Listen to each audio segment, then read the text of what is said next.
Welcome to The Real Deal with me, Larry, Lawton, and Benz. What's up? We have a fucking fantastic show today. And I mean that when I'm going to say it. I have a friend of mine coming on here today. His name is Simon Vanarski. He's a doctor. But he's not here as a doctor. He's here because he was born in Ukraine and Russia. And Simon's here. USSR. Yeah, but we're gonna get with that in a minute. And after we open the show with a few things. And he's going to talk about he has people in Ukraine right now. He donates, I'm sure. Whatever you can say, you can say. And so he has people relaying the real deal. And he wants to set the record straight on what we're hearing. And I have some questions. I told you, they're going to be tough questions. With that said, everybody, we got the cruise this Friday, Benz. Woo! I am excited. Me too. I don't know why. I just got off a fucking cruise. I just talked to two fans yesterday that are coming on the cruise, and one of them tells me, where are the fucking shirts? Good one, because I have them. I showed you them. Do you have the shirts? No. I got the thing. I'm the guy to give it to you today, and you can go down and see the guy. The logo guy. Whatever the fucking guy is. Yeah. So you have it all done? Yeah, the logo's all done. You haven't shown it to me. It's on the phone. It looks good?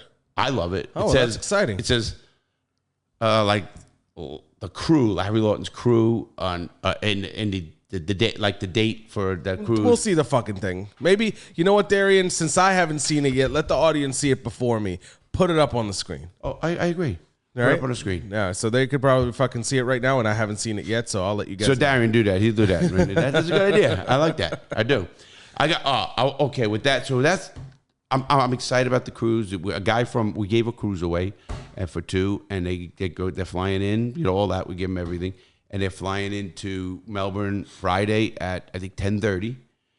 What time do we got? Well, we'll talk about all yeah, this we'll talk about that. I want to take some airtime with that. Yeah, no, from that. Well, and so he's coming in. We'll get him picked up. We're all gonna, and this is gonna be a fucking crazy cruise. This is not. I'm not. My brother says, "Hey, so what are we wearing?"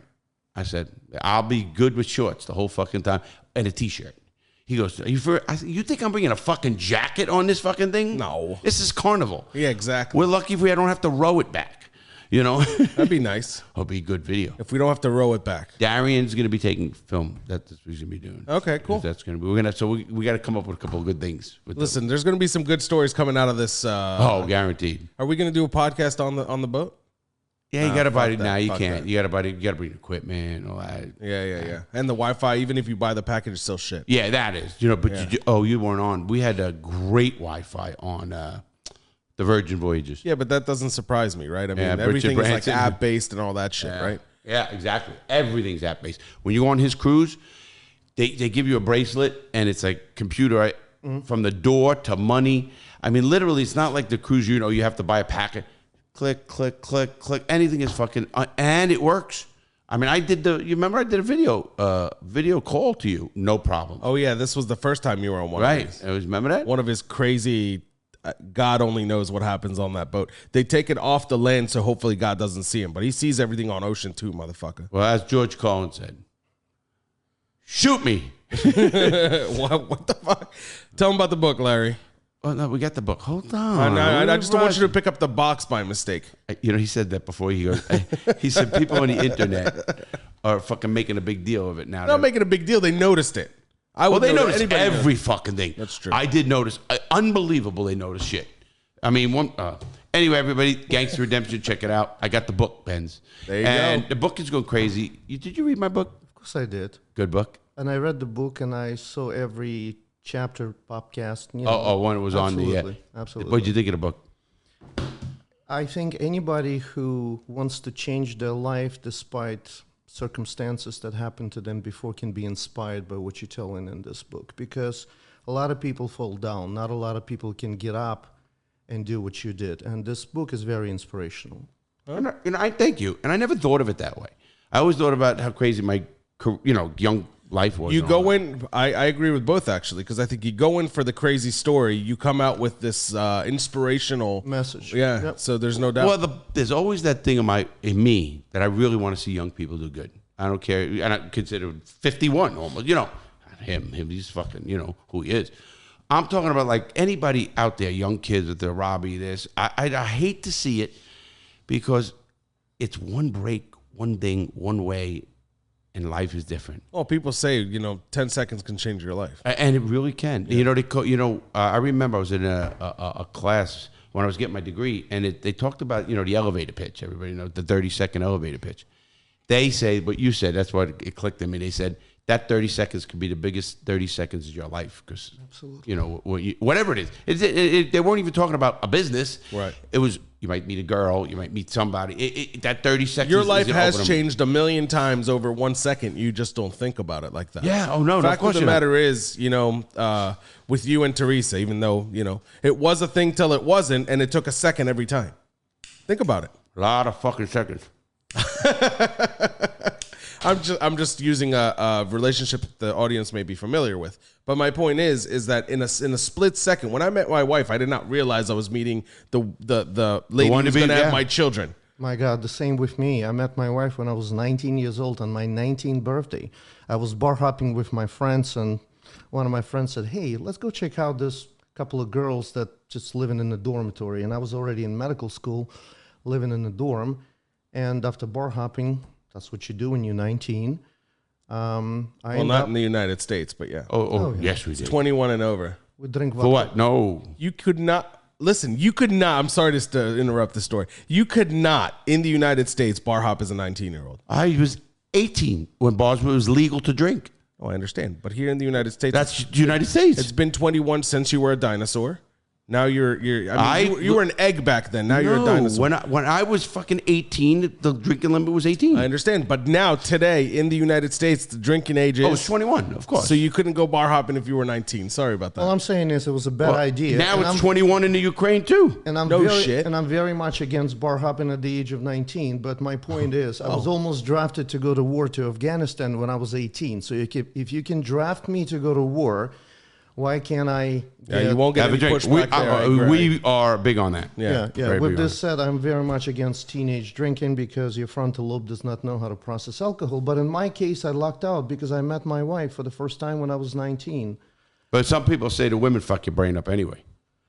There is some truth to Look it. But because I'm a fucker. I love him. I know Simon. Everybody take out full there. responsibility for what happened to me, and I it wasn't that bad. Obviously, he's still married, yeah? I am very much so. And listen, I've been to his house. He's a great, great dad.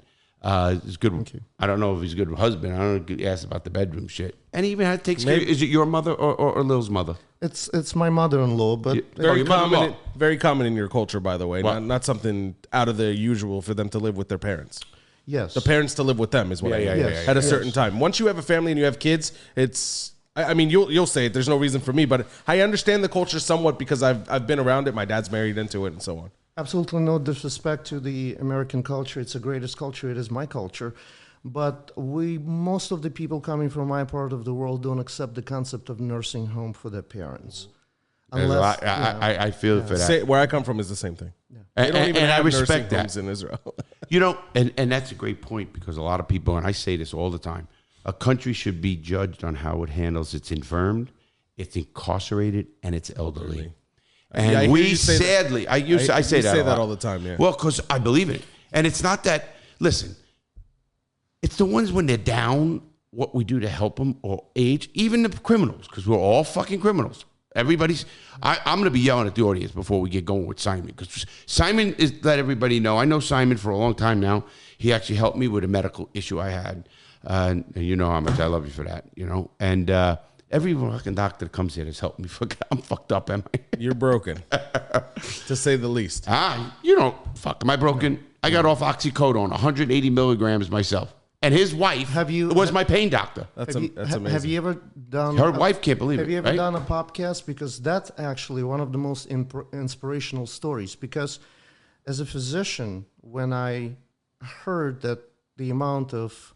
You knew your wife. I mean, I look, well, my wife is not supposed to really discuss things, but I know you were taking a certain amount. And when you got off, and the how you got off, not that you were taking it, what was always amazing about Larry? Larry is a perfect example. Despite all the medication he was taking, he wasn't taking them to get high. He was taking them to function. And when you do that, addiction almost is not existent, but still, to get off this much opioid in this short period There's of a time. physical addiction. Oh, there is a physical addiction. Well, if there's no mental addiction, there's definitely a physical Jeez. addiction. I mean, once your receptors are saturating, actually and both. the concept of withdrawal, it's, I mean, oh my God. But my wife, who's been a pain management doctor for over 20 years, She still can't believe it, right? because she, quote, told me that your x-ray was one of the worst x-rays that she has seen in her life. So the concept that this person was able to get off opioids, which were medically necessary for him, but it just tells you that you're different. That pot works. You're different. Pot. 100%. Really, pot was a big thing of it. Your brain is strong. Your brain can fool Oh your my body into God. thinking. And Larry's susceptible to believing his own bullshit. Absolutely. No, You know, what? It's not bullshit. I say that in a bad. I say that no, like it's a I bad know. thing, but it's a good thing. I know what you mean, yes. As You a know? cancer doctor, I will tell you that, you know, half of the battle is your attitude. I have people that come in, they have advanced cancer, but it's manageable. There's good odds they will make it. And if they don't have a right attitude, if they fall apart, this is it, they die. And I've seen the other way around. I've seen people that had no statistical business of surviving, pulling out and surviving and making it just based on the pure refusal to die. Well, let me ask you something. Isn't it true that you give a diagnosis and a prognosis? And in that believe the diagnosis, but don't believe the prognosis. When somebody tells you you have a fixed amount of time to live, I think what you're doing is you're almost implanting a seed into their brain, telling them you start dying now. John says he doesn't, A lot of doctors don't do that, and I'm not saying Simon does. Outstanding point. I've never actually heard anybody from non-medical field to break down it like this, but you're absolutely right. You said diagnosis and prognosis. It is ideally a part of my work, but guess what? I do not proactively engage people into prognosis unless they want to know. Because, yes, I can go as far as saying, if they ask me to quote statistics, I would quote statistics, but I'll be the first one to say, you are an individual. You're not a statistic. So, yes, by the book, you got about 25% surviving the next 5 years. But please, let's not look at it. Let's keep you alive for the next couple It's of only years. 25% of the book. He's given an I'm just example. This saying. is an X. I thought. Basically, there's a bell curve, and depending on where you land within that bell I curve, got it could that. be either you're Sure, going it to could be die at on stage 2, stage 3, whatever. An average is just the average, but like you said, you're individualized, and that means as an individual, you could be so far off that bell curve, you'll never die. My sister died in 5 weeks. That's amazing. 5 weeks. Diagnosed in 5 weeks. They took her to Moffitt. When they opened her up, they got kids. By the time they closed it up, they say it was growing back. So let me tell you. Is that amazing? lot But of- sometimes that's a blessing. And I hate to say that. And that sounded bad. Yes, it is. That was Matt, my nephew's my mom. And we were very close, my sister and I. We were the two youngest. And I saw her last days. This is, her last day of life. And she was at her house down in Grant. And she says to me, she knows I take pills, and I got help. What will these do, lad? She goes, this will help you. This. Her last day, pain. She looks at me. She goes, lad. Or she's going with bro or whatever she's going. She goes, it says 4 hours. I said, Donna, take the whole fucking bottle. Who gives a shit? You know your pain. And that was her last no, day? Well, yeah, honestly, no, she took pills. So, no. I'm just saying, I could. No, not at all. No, it's not like that. No, my sister, people don't know another person's pain. They can think they do. He's a doctor. I don't give a fuck subjective. what they know. It's Subjective. exactly. There's no way to measure it. Right. This is why a lot of patients that I treat, patients can fool you because if somebody is malingering, and and he knows the disease, he can fool you because there's no way I can measure your pain. If you come to me and you say you're in pain, my oath of the physician obligates me to Relieve you of that pain. relieve you of that pain. Right. Obviously, fool me once, shame on you. Fool me twice. I mean, But not you know relieve what? you again. Let me even back that up, but in a bad way. Who gives a fuck? If that guy comes in and he's already at me for cancer, I mean, you had cancer. He ain't seeing you unless he's got cancer, probably serious cancer. But it's not only cancer. He's saying it could be as much as a bad back. And you see. My point, again, Right. why are we, whatever fucking scales or say fool, what does it matter if you give him a prescription for whatever? We talked a little about this before we start the show. He believes every drug should be legal too. He's one of the doctors. I do, but it doesn't mean I will give a prescription for every drug because. Well, then it's not legal. No, because, I have something else overriding my brain, and that is rule number 1 of medicine: do no harm. So I can't possibly, in my righteous mind, or however you want to call it, prescribe something that I believe you will mismanage and ultimately succumb to. I would be let me give you an example. When I see somebody who's dying of cancer that I know chemotherapy is no longer working, I try to transition them to palliative care and hospice simply because we all gonna die, unfortunately. Nobody beats the system, but it's how you die. And nobody better than the palliative care and hospice in making What is that? Palliative care and hospice, when you die, and it's the nurses. Palliative care and a hospice is a nurses that come to your home. It could be done in home. No, my sister had hospice, but I didn't know what palliative care. Palliative care is you palliate somebody when you no longer can extend their life. You know that person is dying. Just make them comfortable. That's right. Palliation is comfort. Thank you. Okay, I tend to use a lot of fancy medical terms. No, you know why I do that? Because English is my second language. And when I came here, obviously, I try to look smart. So you learned your English practicing medicine. That's right. You learn all the great That's words. fucking scary. Yeah. Listen, that's scary. I think I learned my English. Well, it gets the wrong medicine. Well, I mean, you've been here a long time.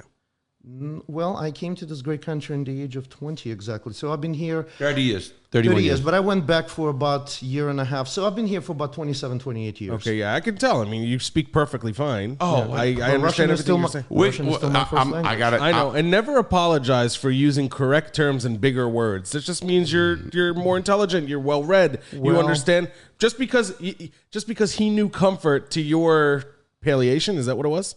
No, but I don't even know that word. I am guilty. I know myself. I am guilty sometimes when I talk to people of non-medical background of using sometimes terminology. Not that I shouldn't use.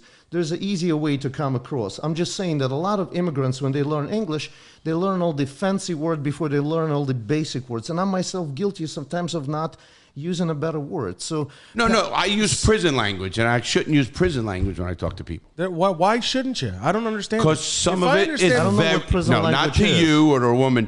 I mean, it's a hard language. It's, when you're talking to a person, you can use 2 languages in one, whether it's half Spanish, half English, and I'll fucking cut your head off, motherfucker. So basically, you're getting your point across very quickly in the shortest period of time.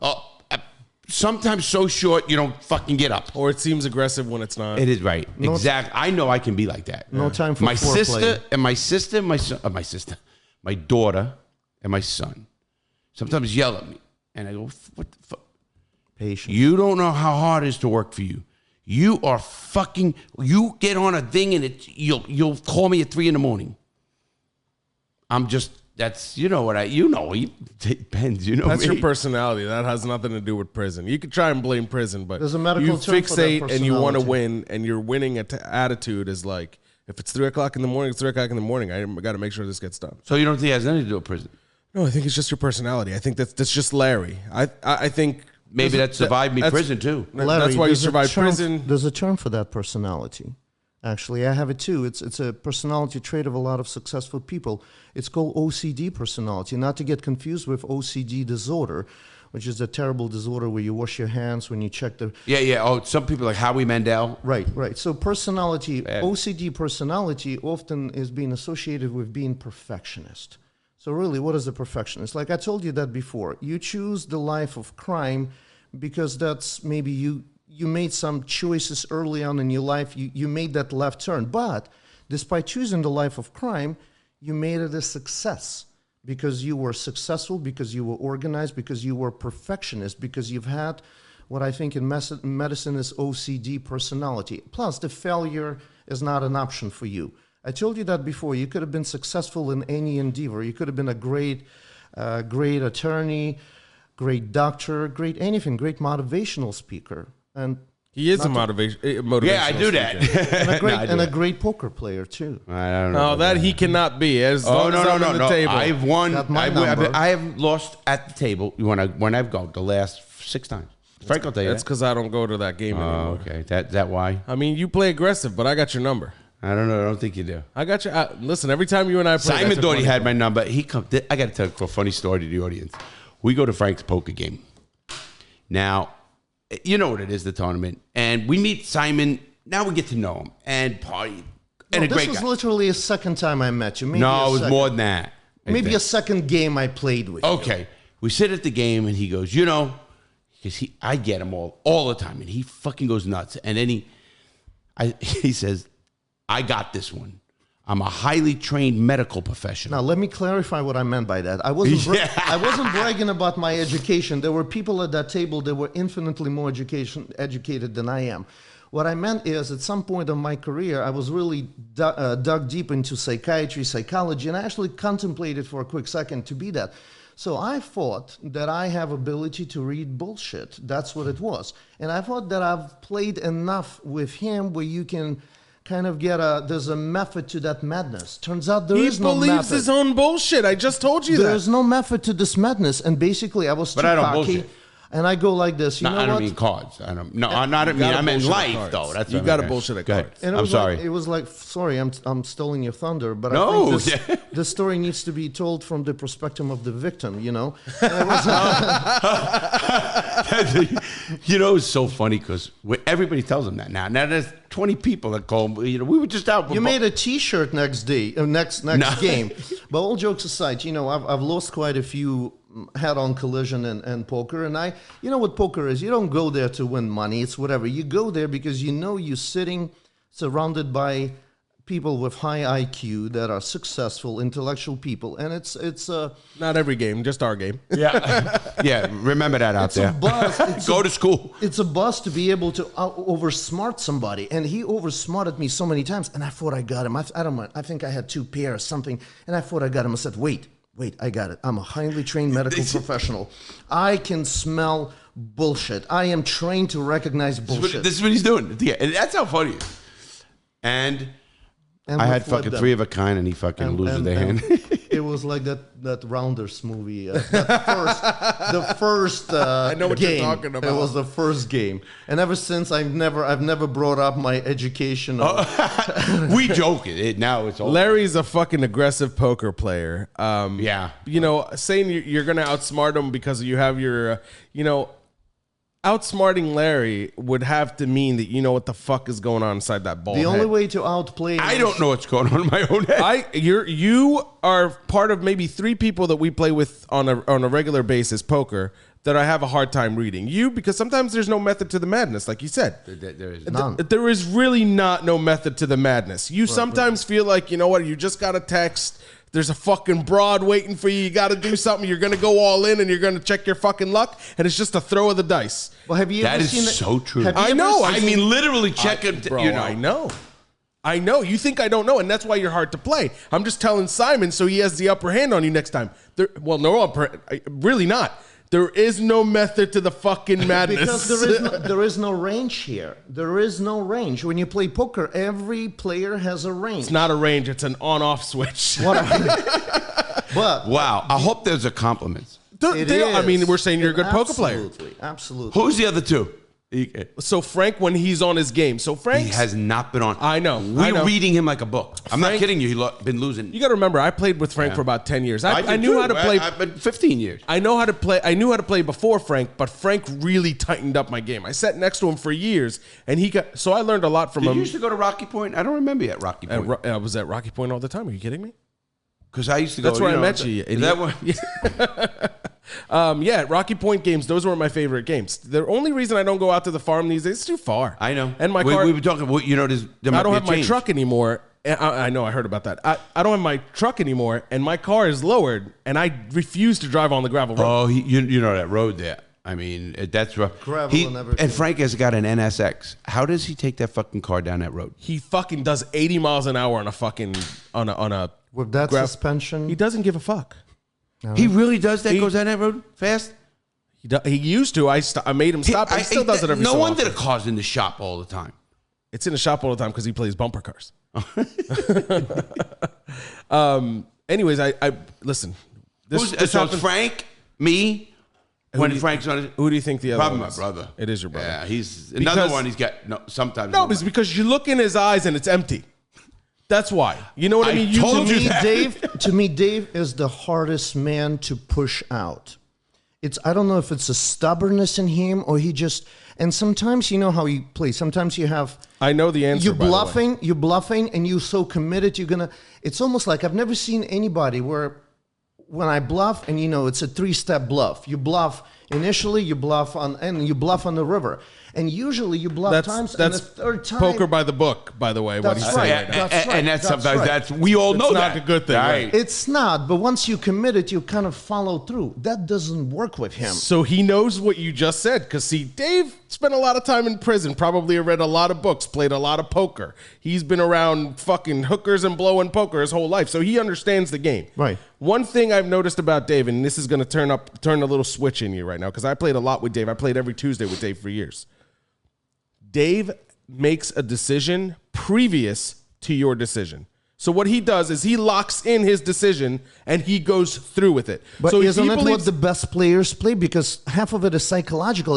He reacts to my emotions, to the way I... So essentially... That's how most players want you to think, but in reality, they make their decisions way previous to your mannerisms. I think they change. Some... I mean, you take a Laura, you take a Chris Filiberto, or take a certain people. They're emotional. I could almost see it on their faces. Yeah, me too. I told Laura, and she know. And Chris is an emotional player. I can see Chris, she tightens up when she's winning. And what Chris will do, she'll fucking go to the wall for an inside straight. The most illogical thing to ever do. There's there's 2 outs or 3 outs. I can explain that to you though. Go ahead. She's married to fucking Frank. Yeah, and she's not paying. He's getting that money. No, well, listen, he likes to complain about that, but it is her house, so she gets her fucking rules, bro. That's how it works. I'll tell you something about Frank and Chris. When they go head on, she knows Frank way better than we do. I mean, listen, we spend time with Frank and we know him, right? But she knows the little things, the tiny little things that we don't, and she likes to bust his balls.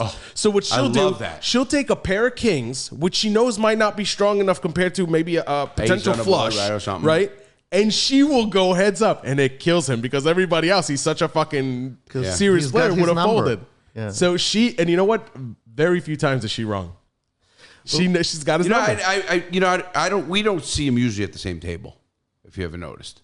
On what do you think that's not purposeful? No. Of course, what I meant is yes, you see him play against it when they make the final table, right? Because we have a multiple T, and usually they always put Chris on one, Frank in the other. It's like. Well, no, they would you want to play poker with your wife? Be honest.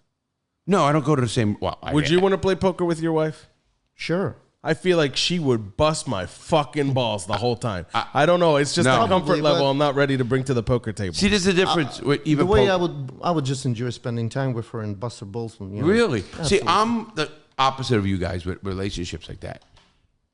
I have my relationship. When I want to go to fuck out, I don't want you. Nothing against that, nothing bad. You could love somebody. Well, you got to spend time apart from one another, but that's not what we're talking about. I think my wife would be fun at the poker game because she would be so fucking bad. It would be hilarious, despite being smarter than I am. Then you would be a highly trained medical professional who got her. I just have to make a decision. How much money am I allowing her to spend? Trust me, she would entertain you infinitely. I know. I love Lou. You know that. We've been out to dinners. But she's too honest to play poker. She's just too straight. She just doesn't have that little... that devil in her. That cunning side that you need to play a poker. She's too easy to fool, not in life, in poker. Right. Boy, he justified that real quick. You can be street smart, you could be life smart, and not be good at poker. That's right. Okay, now we're going to go another, just switch things here a second. 2 things I had to bring up. Wait, I forgot one. The cruise we talked about. No, the cigars, the cruise. Oh, we are sponsored by Oliva. Yeah, is that well, it's just a good time to bring that up. Listen, this Oliva G. I love this fucking cigar. I don't know. I smoked a lot of V's before and I smoked a lot of O's before, right? But lately, you've been getting the G's. Because they're cheaper. Is that why you get them? Is that the truth? No, listen. I don't know. I don't know what it is about the G, but it wasn't like one of my favorite from the line. But the more I smoke it, now I kind of like today when I came in, guys, just so you know, this is the work environment that I get to go to. I walk in, there's already a cigar, there's a rolled joint, and there's a cigar laying on my desk ready for where I'm going to sit. And the more you do that with these Oliva G's, the more I fucking enjoy them. Now I got to the point where I walked in today, I saw an Oliva G and I was like, yes. That's the cigar I wanted to smoke. It was almost on my mind. You know what I mean? So I really like the cigar, and thank you for getting it for me. The joint was good too. What's that? The joint was good. It wasn't bad. It wasn't bad. Okay, I wanted to mention that. I want to mention Oliva cigar. And I'm going to say something because I want the people who watch this show, because a lot of them are also watching my main channel. I did a video Sunday, which was yesterday because it's Monday. And it was a very short video of my day out on a motorcycle, hanging out, having a few drinks, and being stupid. Larry being fucking stupid, which is no. And I don't mean the helmet. That's where I'm going to go. So I go to comments a lot. You know, that's just what I do. And I go into the comments and going down them, and I'm reading, Larry, bad decision, no helmet. Larry this, Larry, how do you drink and drive? First of all, everybody, it is legal to have one beer and fucking get on your motorcycle, get on your fucking car, get in a jet, whatever, maybe not a jet plane, but anything that you drive. It is not illegal to go have a beer. There's a legal alcohol level that you allow. Absolutely. My point is, people saw that and they said, oh, you're drinking and you're driving.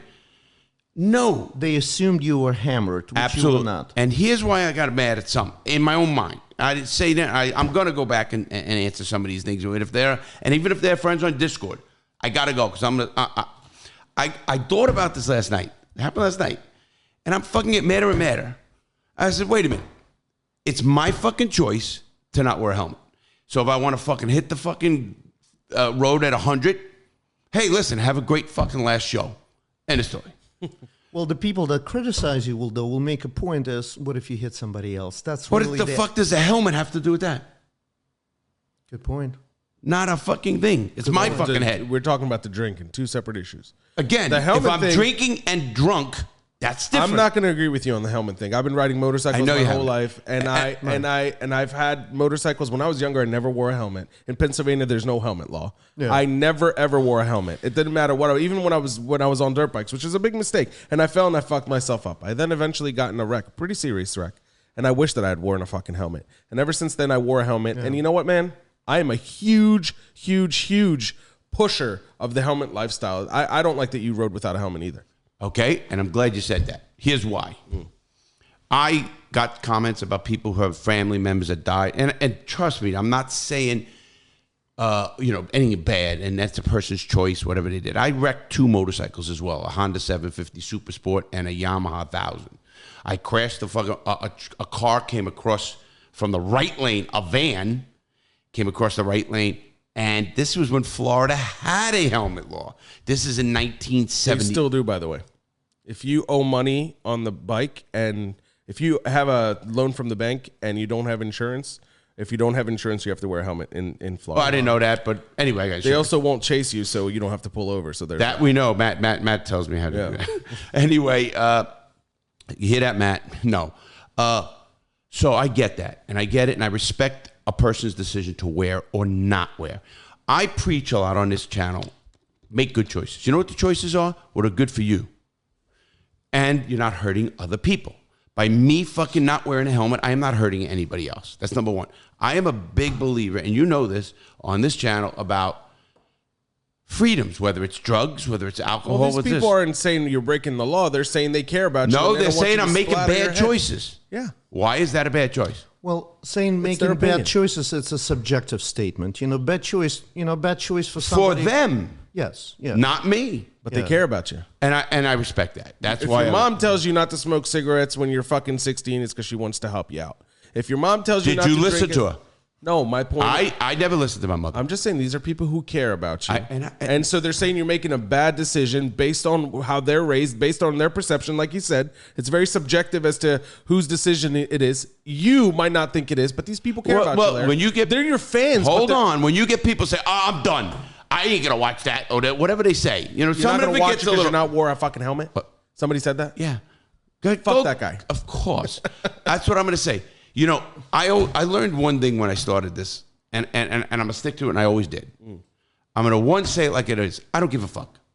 I don't, because we talked about this, Benz and I, when even this show, even my YouTube show, we are going to fucking be real.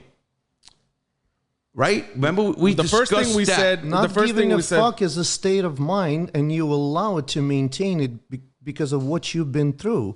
So, but I think there's a compromise here to be had, and I think you cannot give a fuck and still do common sense thing. Let me give you an example. Seatbelt.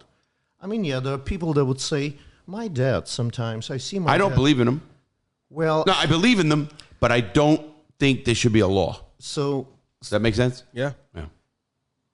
I know you believe in them. Saying not believing in seatbelt is like not believing in gravity because they decrease your mortality by 90%. By the way, did you know it's not the thing that explodes? The airbags. It's not the airbags. It's a freaking seatbelt that prevents 90% of mortalities. Believe it or not, the good old fashioned. Especially if you drive with him. I put my seatbelt on him. So I would just say your subscribers and your friends are right by expressing their concern, and you're right by expressing your.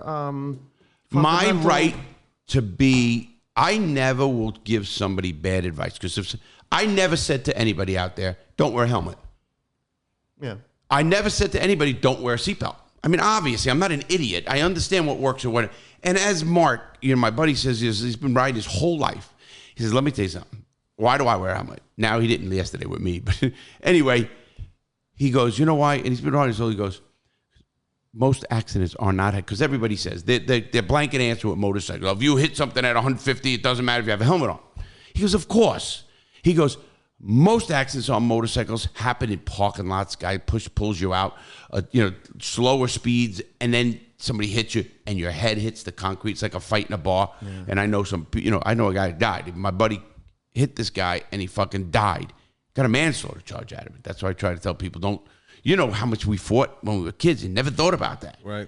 But anyway, I don't do that. I don't tell people what to do, how to do it. That will be everything I'm against. Because I am a true fucking libertarian. Do what the fuck you want to do. Respect me, I'll respect you. Treat somebody else how you want to be treated. Now, obviously, there has to be standards. And my standards go to children. And you know that. I will never fucking do something in front of a kid like this. Even language. I don't, it's just something. It's not. Do I think fucking the word fuck's going to hurt? No, because every kid fucking says it. It's some people curse in front of it. I say it next to my kids. I'm sure you do. I just they know they're not allowed to say it. Again, that's your choice. Because showing them in life, it's all about double standards. No. What you tell Very them true. It is. You just tell them there's a benefit to getting older. You need to say fuck when you get older. Yeah, you don't want to show them the fucking arthritis or shit that's really right. Only the real old shit. No kid will ever understand what it means when a father looks at him and says, stay as young as you can. I remember I wanted a job when I was like 13. I told my dad, I want to go work somewhere. I want to make my own money. I want to buy this and that. He said, be a fucking kid. That's all he said. He said, I'm working so you don't have to, dum-dum. He said, just stay. And it doesn't seem like the right advice at the time, right? And then now you look back and say, wow, was that spot on? Take me back to fucking being a baby where I don't even have to fucking take time out of my day to take a shit. Yeah, you're basically just shit in the pants and someone else change it. You're basically high all the time. You can cry for any piece of candy you want. You know what I mean? It is really the sweet life. Think about kings. Were always treated like babies. They were carried around, right? They had people doing everything for bathe them, everything. I'm telling you, a baby truly is a king. And now I have a 2-year-old at home, so this is fresh. That's why he knows that. My grandkids are like that too, I guess. All he has to do is go up to his mom. Listen, 2 minutes before bedtime. No, she's very. My wife is regimented. She's a Nazi when it comes to candies. Wait. Like she doesn't like my kids to have too much sweets and this and that. She's very regimented is a good way of putting it. Let's not call it Nazi. For you. I think a little worse. The Nazis are a little worse. Or than fucking giving a kid candy or not giving a kid. Sure, I may be using a little bit exaggeration. Yeah. What about that episode of Seinfeld, the Nazi soup? Soup for Nazi. you. Soup. The soup Nazi. You remember soup Nazi? Nazis, Listen, that's a great episode. Unbelievable. No more for you. No soup for you. No soup for you. So my son, who's a 2-year-old, will say to his mom, he'll say, I want a piece of candy right before bed. And she'll say no. And then and then she'll say, but I said no, you're not getting any candy. And she'll start walking. And he's not even crying. He's doing what he would normally do. He's just making noises like he's crying, but in reality, he is unaffected. He's just going about what he does anyway. She fucking falls for it and gives him the piece of candy. This is... He can do whatever the fuck he wants. This is how fucked up I am. I do that with my cat. What? My fucking cat. I have 2 cats. Love my cat. I didn't know that. Yeah. The one cat fucking, it's totally trainable. You ever see the SeaWorld cats and shit? I literally can't ask the cat to sit. SeaWorld cats? Yeah, you ever see the cat show at SeaWorld? No. I didn't even know there was. Dog cat show, like an animal show. Whoa, there's a cat show in SeaWorld? What was that Busch Don't Gardens? tell me it's a swimming cats. No. SeaWorld would assume that they have something to do with the sea. That's right. No, was it Busch Gardens? It definitely wasn't SeaWorld. I don't know. I really believe it was SeaWorld. Is it a cat I know and they mouse were show? desperate. It's like an animal show. They'll have a seal come up, the dogs, the cats, they're going through the shit. Yes. Everybody out there has been to these. You can now put that in the fucking comments. Listen, ever since they got rid of the killer whale, they've been desperate. Who knows? Maybe they got killed. No, they had it. This was when they had the fucking killer. Sure, Kiko? Didn't they release one or no? They may have released one because they got the bad rep. They got a whole documentary. Yeah, because those fucking morons. But I just saw the fucking. What do you mean bad rep? They call killer whale. It's in their name. Bad rep. What do you expect? No, not the whale. Disney got a bad. Disney got the bad rep. They got fucking. It was a big deal. It wasn't Disney. It was SeaWorld. SeaWorld. They're not owned by you Disney. fucked me up. SeaWorld. It wasn't Disney where I saw the cats. It was SeaWorld. It definitely wasn't SeaWorld where you saw the cats. Buddy. Yes, it was. Okay. I don't think so. Yeah, we're not talking about How's the this? Cats musical How's on this? Broadway. $50 bet. No, I owe you 100, right? Yeah, give me my 100 first, then we'll talk about another bet. No, you have to do something first. Remember? What? I want a picture. First of all, I want you to go get a brand new, perfectly square $100 bill, never been folded.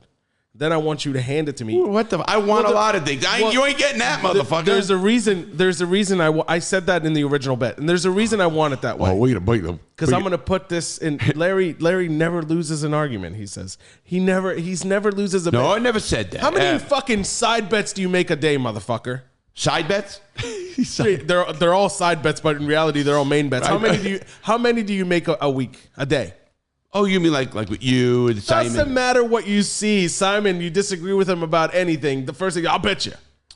Larry is a gambler. Did I ever say that He to you? hasn't done it to me. Well, you know maybe why? I just 'Cause he's too avoided. smart. Maybe That's I avoided confrontational. No, he's topics. too smart. I ain't fucking with a guy that went to fucking law school at 16. What law school? Medical. He's a doctor. medical And I school was at almost 16. 17. Almost 17. Almost 17. Oh, well, listen. It's I all was fucking stealing cars. I got arrested and I had to go to service at 17. I was 17. I was on I know what you were house doing. arrest. all right. So let's. We're going to get into that one. Listen. Okay. I know where you're going. You should. Yes. All right, everybody. We're having a little fun. I hope you're relaxed. You're having a great Oh, I time am. with me. Do you want to light that cigar? Yeah. Or I can, but He don't let me like ask- it. He don't like it. No. I just don't know what to do with it. I don't even know how to. don't smoke it. inhale, otherwise you'll be puking all over You know, you. you sound like. I said that Nancy on. Reagan. I said that. No, I said Bill Clinton. And it was. I said that on. What show was it that I said? Oh, Adam 22. About the cigar. Yeah. And I showed YOLO, Dope as YOLO. How to smoke Thomas, a cigar. how to smoke. You remember that? Yeah. You were there. What Yeah. the fuck? I forgot. Yeah. And this is in California. I went out on these shows. And he goes, wow, this is good. He actually said that. Then why don't you help Simon? Simon, Well, no, I'm going to use my education as a hematologist and oncologist as the veto. I'm going to veto myself on smoking this because you're going to veto yourself? I'm going to veto myself because it's a known carcinogen. How's that? All right, there you go. We'll And- go with that. Yes, it's his decision. It's my But own. just don't personal- tell me I can't smoke. Absolutely. You need to enjoy what you enjoy and liberty and. And I will give the Freedom of best speech. example why it's good for you. There's a lady right around the corner in this house, smokes a pack and a half cigarettes a day for 70 fucking years. You cannot She's argue with that. 90. You cannot argue with that. She doesn't take zero medicine, zero, what do you call emphasis, and She takes 2 Hot Pockets a day. Hot Pockets, never exercised a day in her life. I mean, Larry goes on a But you diet. know what I would say to that, Larry? We've been programmed. I don't know if you believe in Mother Nature and God, whoever created us. We are programmed to go for about 120, 125 years. So who said that? I'm bushing. Who says that? Well, we have enough information about the way we wire the DNA. There's a lot of money is being spent to prevent aging. This is the hottest field of medicine because there's a lot of rich fuckers that Don't want to die. Don't want to die, and can you blame them when you have it all? But Exactly. I'm telling you this, and I say to everybody, there's biological age and there's chronological age. So chronologically, you could be 61, right? Or I am 61. yeah, but biologically, despite having new adventures, you are a much younger specimen, and so is your mother. But every time you use an argument that somebody smokes and drinks and they still here, That's the outlier, right? I would use an argument if they didn't smoke and drink. Imagine how long would they live, And I thought about that. or not? No. or not. I thought about that. Forget the or not, because of I'll course play we that don't know. alone. No, but I thought about that. And right now, let's just say you're my doctor. You are my doctor, but you say to me, Larry, if you quit cigars, you're going to live to 85. That's your guess, right? You're going to say that to me. But if you keep smoking cigars, Larry, you're going to live to 81. I know what you're saying. I'm fucking keeping smoking cigars. Right. I think you have to quality of life issue. Quality of life to me over just a number. What about the fact that our friend recently, I don't know if I'm going to name, had a cancer scare. He thought he had a cancer. Yeah. And he's an avid cigar smoker. Oh, yeah. And he thought he had a cancer. Which no, he didn't think he had it. There was pictures of it, and it went away. That, it was right? a miracle by every sense of the word. I don't know. I don't believe in I know you're a fucking antichrist, and I'm not an antichrist. And you're a doctor. I'm a little agnostic. I am all I didn't agnostic. Say you were. I'm talking to Larry. Me, he knows I am. I'm not atheist. You know the difference between atheist. Yeah. But basically, I believe it's something. But what? But did you notice how that particular person, and he enjoys cigars, and I see him enjoy cigars, he quit on a heartbeat because he thought in his mind the dots have connected, and he thought that he has a cancer which is caused by cigar smoking. So yes, when his life was I don't even think that would have kept going. His life was in danger. He made immediate right decision. Yes, when you say, Larry, you're going to live a couple of years less, but you're going to enjoy it, of course. And it's all about everything. You get up in the morning. You get up from your bed in the morning. It's all a risk and benefit proposition. You cross the road. Everything is a risk and benefit. You take chances in life that you want to take in exchange for some kind of reward, dopamine release. So, but I believe that nobody can say you what to do. And as a matter of fact, I'm so with you on making all the drugs legal for one simple concept, because people that do drugs, and I'm very much personally anti-drug, but I believe people that choose to do drugs, most of them do it because their perception of reality is pretty shitty, and they want to change their perception of reality. So demonizing somebody, criminalizing them, putting them in jail because they have issues, because they cannot perceive their life the way it is, and they want to change. So either help those people, help them change that perception, maybe antidepressant, maybe psychological therapy, but don't demonize them for getting high, because a lot of them don't get high to party.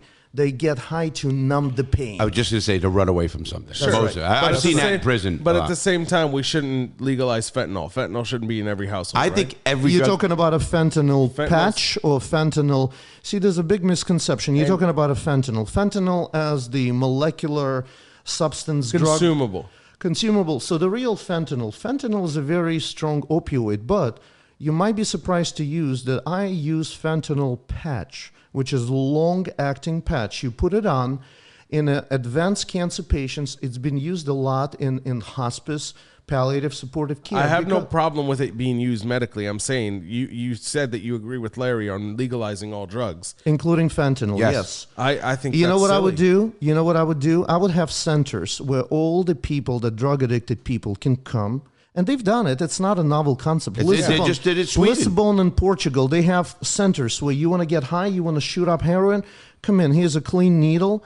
I don't know if they provide you drugs. I think the people come for the We do that here, and we provide you drugs. Methadone clinics. Okay. Yeah. Yeah. So what I'm saying is methadone, Suboxone, all the same shit. You cannot demonize people for wanting to get high. It just doesn't work. I'm not. I understand. I'm not trying saying to escape as a reality. As a society. Normal person can watch a movie and get away from their reality for an hour and a half. Another person needs to drink, do this, that, and the other. That's right. I'm not saying acid, shrooms, go for it. I'm okay with that being legal. I just think there's a reason why pesticides are not being able to be picked up on the shelf. And I think fentanyl is no different. You can go to my neighbor's house and he has drugs that will kill you that he gets at Home Depot.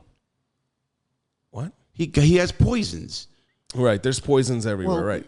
So, but they're not conveniently packaged. They're not conveniently packaged as medicine. You can go to 7-Eleven right now and no digging. So any grocery, you can buy enough alcohol to kill yourself today, right now. Why we have an argument about a potential fentanyl killing somebody where all of us can have a shitty day and go and buy enough whiskey and kill ourselves? You can drink enough whiskey, you can drink enough alcohol to kill yourself. So the argument that... I've tried many times. The argument there are stronger drugs out there, people wanted to get high ever I was just going to say, you know what I've learned, and I think the country should learn this. when there's a demand or there's a Absolutely. will. It's been proven with the drug war, the biggest fucking thing. Do you think you're gonna fucking stop when No, they I'm against the war on drugs. when they got Escobar? Did it slow shit down? No. Then they got Chavez. Did A bunch it slow of down? smarter people showed up. Exactly. Yeah. Right, exactly. You know, Escobar was too much in your face. His problem was he got into politics. That was his. Yeah. If he would have stayed, I'm gonna say, thank God we got him. But and again, this is a vacuum that all cannot he stay. is another It's head. whack-a-mole. It is. It's whack-a-mole. The profits are too high. You know, it's impossible to resist that. It's And impossible. as I said, people put pushback on this on the channel too, and I'll debate them all they want. I think Escobar, what's the little guy? What the fuck? The guy, El Chapo. Yeah. I think El Chapo should get bail. I think he should get a $50 million bail. And guess what? I hope he jumps. You'll never see him again. We got $50 million, and we're not supporting for $30,000 a year. Well, What? It's way more than $30,000 a year. Okay, It's you're right. 100 When I was in, That's no, it depends on who they are. $178 per inmate per day federal system. Listen, they have numbers I can Your go. That was point- Googled recently. it's remarkable, but I get your point. I get your That's point, it. Larry. Google's right. You get know, my point? You know why? Because even if he is now escapes, he is a persona non grata. He cannot run anything. He's completely useless to the. And to we the got his $50 million. That's right. Well, I don't think that's going to happen, but I see it's interesting concept. He's got his You went $50 through million. all the trouble of getting them. You spend billions of dollars. No, you in stopped them, resources. and you just. If you go into this whole thing the way I go into it, it's all a money making bullshit scheme. You take Even the federal system, no doubt. Absolutely. The war on drugs is a money making machine. It's an Exactly. economy boosting Let me machine. explain something. Why do we have CIA, DEA, FBI, NSA, all of these fucking acronyms? Don't talk shit about the NSA. I don't don't need that kind of attention. Okay, all of these, I call them alphabet bullshits. Have their own departments, own chiefs, own everything. It's such a bureaucracy where we don't need it, but it's a money. And when you go into the money game, and we all believe it's a money game. Do you believe that was a money game? 100%. If you believe it's a money game, you should believe in the bail for El Chapo, because you believe it's a bullshit money game. The ball's in our court. Let's get our money. Let's get $50 Right. million, and we don't house them. But it's much bigger than $50 million. Or whatever you want to put on number on them. And by the way, if you want to use a Christian principle, at one point you can buy your way out in Christianity, no matter what the crime is. All religions have that. You can buy yourself out. You could tithe your all way. religions that have people vouching for religion. So besides eternal- rabbis, pastors, imams, you fucking name it. Anything that has a hierarchy of people that you talk to So within besides the religion. eternal salvation, there's always a way. I didn't know the Listen, Judaism did has you- it as well. In certain sects, that's the thing. Everybody's crazy enough to All make right, their own. I gotta stop this. Hold on, before we stop it. Have you you sinned? hear that, everybody out there? Benz is on religion. He's on the Jewish thing. I'm not. Okay. Have you ever? Do you sin? Have you sinned recently? Every day. Define the sin. See, Larry, what I do is I make him give me $1,700 a week, and for that $1,700, I excuse his sins. As a Jew, I am closer to Jesus than most. So, Who's a Jew? He is a Jew. all right, joke's over. Let's go. Jews for Jesus. Let's go. Oh, and this won't stop. till Silliest later. fucking shit. Just be Christian. What the fuck? No. You have to. He's got both of them now. Now I'm rich and I like Jesus. Right. What I want to get with the audience, I know they all know me. We always go off on crazy stuff. I wanted to bring Simon here because Simon, as you can tell, he has an accent. Everybody. Simon is from. Simon is from the Ukraine. We talked very passionately about the war in Ukraine and what's going on in Russia. When I talked to Simon about coming on the show, he goes, I'd like to do that because I'd like to set the record straight on some things he knows through family, maybe, people he knows there. And I'm going to ask you some tough questions. So you're never coming from a malicious way, ever. I know. Okay. I know. My first question is, give the background of you. Were you born in Russia? Or were you born when Russia and Ukraine were one? Sure. So I was born in 1971, which is height of the Cold War. An empire at that point was standing, former Soviet Union or USSR. It consisted of 15 republics. Ukraine was one of those republics. Now that empire has formed after a great Bolshevik revolution in 1917. So I grew up in Soviet Union. I was a Do you speak Russian? Not only I speak Russian, it is my first language. So I am a perfect example of the Ukrainian whose first language is Russian. You know, my Ukrainian is good, but I understand, I can write and read, but my Ukrainian will never be as good as my Russian. I never dream in Ukrainian, I dream in Russian. Did you go to school speaking Russian too? So I grew up, there's a lot of talks about the Ukraine, and Russia is trying to present Ukraine as a very polarizing country. And indeed, for the longest time, there's two camps in Ukraine, kind of a East Coast and West Coast. So I grew up on... Ukraine's really big. Ukraine is the second largest country in Europe after France. Right. It's enormous. It's a huge country. But I grew up in the west part of Ukraine, which has always culturally been closer to Europe, and spoke more of the Ukrainian. Proximity to Poland, to Hungary, to Czechoslovakia. And then there That'd be the east side, really. Correct. That was a... Yeah, I'm just trying to give people where it's at. That's a west side of Ukraine. Depends on, when I'm looking at the map. Correct. When you're staring at the map, it's closer to Europe. So Western Right, that's Europe. what I said. So, yeah. Western Europe. On the east side of Ukraine, and I actually lived, I initially was born and raised in a small town in the west part in Ukraine, but when I was accepted to medical school at the tender age of 16 and a half, I moved to Dnipropetrovsk, which is a city located in the central and eastern part of Ukraine, which was culturally a little bit more Russian dominant. So, but Russian has always been my first language. Is that where the port was? There's a port they took over, and that's what I'm thinking. That's Kherson port. Kherson. That port they took over on the that was the east side, the west side. When they came around, they couldn't take over Kiev. I think, right? Correct.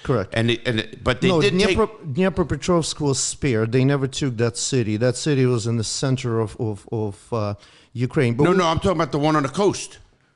Tell me your question again. Is that the city you grew up in?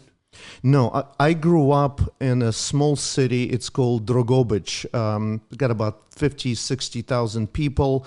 It's the city that historically belonged to Poland. But when former Soviet Union made a pact with Germany, a pact and when they decided that they will not fight with each other, in 1938, my mother-in-law will kill me if I get it wrong. I may have gotten it wrong. But the famous pact between Russia and Soviet Union and Germany is what divided and they basically divided and conquered Poland and Ukraine. And that country, see, Ukraine is a very fertile land. It's a beautiful country. The problem with it, it lays in the center of the Europe. It's always been in the center of all the major action. It conquered and it's been conquered. But ever since its origins, 1,000 years ago, it has strived, maintain its culture, its language, and always wanted to be independent. And I'll talk about it. But anybody who will tell you that the Russia invaded Ukraine on the pretense of protecting ethnic Russians is the biggest bullshit, because I grew up speaking Russian. Majority of my Ukrainian friends speak Russian. Russian culture, Russian language has always been widely celebrated, accepted, and treated with utmost respect. It will change now after occupation, sure, certainly. And I may not be in full favor of it, but idea that you had to occupy the country because there's people are not allowed to speak Russian, as ridiculous as it gets. Yeah, I can see there being propaganda. I don't know how many people believe that, but here's my question. You will be surprised. There's always propaganda. Listen, they had propaganda when I was in the Cold War. Right. There was American propaganda. American propaganda against Russia. We used to board the Russian ships when I was in the Coast Guard. We used to board Russian ships. You got nothing. But if you think that Third Reich, the Germans had a proper propaganda. Russian took in. You have to understand there's a huge similarity between Nazis and communism, even though they fought each other. But those are very similar systems. The fascism and communism, they originate. It's the same concept. There's a lot of similarities. And what Ukraine was stuck in the World War II is between Nazis and the commies, and a country that tried to survive. And they're a democratic. Always. Okay. Do you know the biggest difference between Russian people and Ukrainian people? And again, I cannot be accused of being a Russophobe because I think I told you. What is a Russophobe? Russophobe is a person who hates Russian. There's a lot of, it's true, I have a lot of good friends right now that perhaps suffer because there's a general tendency of disliking everything that is Russian. And how can you not when you look at the madman who started a war and threatening a nuclear holocaust? But it's important to distinguish great Russian nature, Russian nation, an amazing Russian culture, and the Russian government. It's two different things. So the reason I cannot be a Russophobe, which is a person who hates everything Russian, because I grew up speaking Russian, because my firstborn son, Robbie, I love him dearly. We may not absolutely. We may not be on the best speaking terms right now, but keep going. It will be there. So he was born and raised here, and until he turned 4, the only language we spoke to him is Russian. We did it purposely because we wanted kid to know another language, another culture.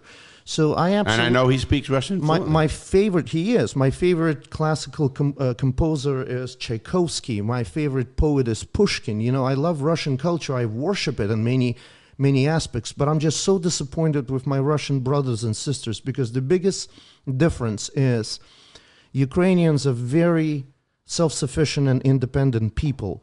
We worship democracy. We're ready to die for democracy, and I'll tell you why. Where Russians, despite being so progressive and smart in many parts of the culture, from their social and political standpoint, they are sheep that always wanted a shepherd. They always wanted to have a fearless leader from the day that Russia was formed.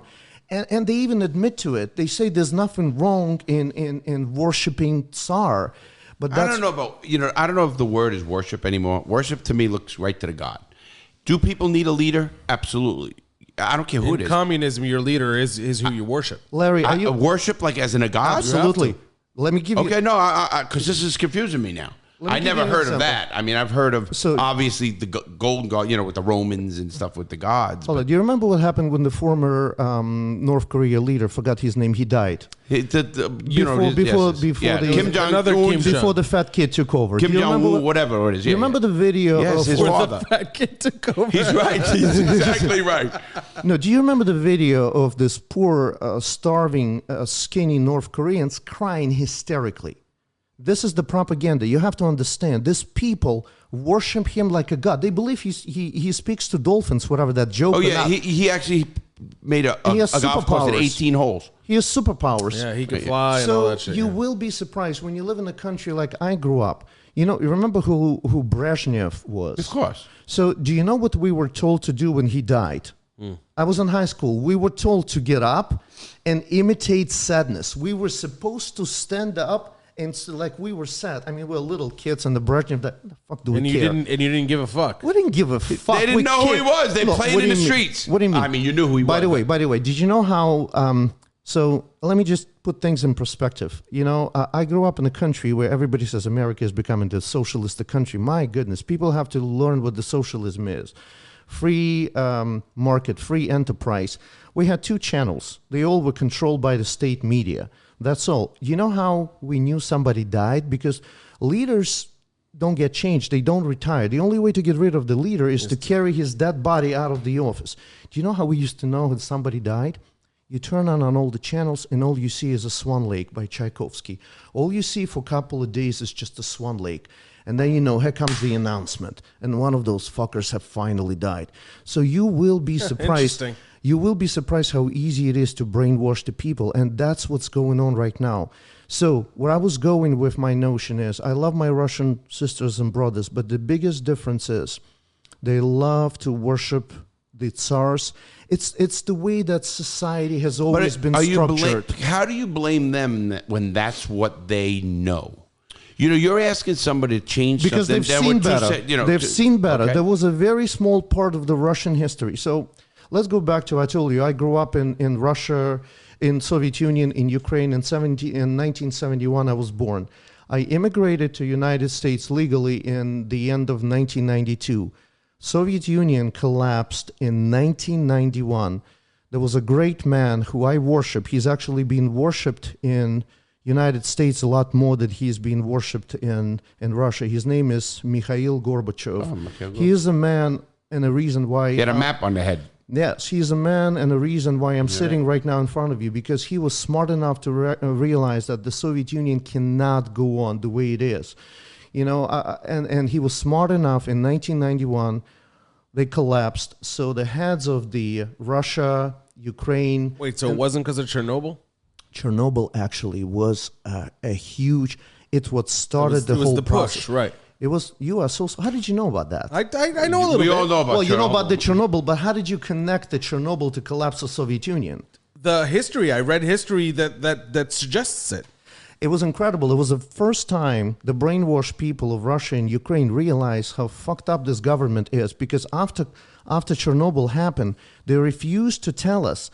There's this celebration of this spring holiday where everybody marches in Russia and waves the flags. People were marching on the street days after this nuclear disaster because nobody informed them. And only when the wind carried this radioactive substance to Scandinavian, it was Scandinavians that said, what they blew the whistle, right? fuck is going on? Really? So they were The going government was going to completely hide it. They didn't tell their own people. Larry, do you know the difference between a human life here and where I grew up in Soviet Union and Russia, not in Ukraine?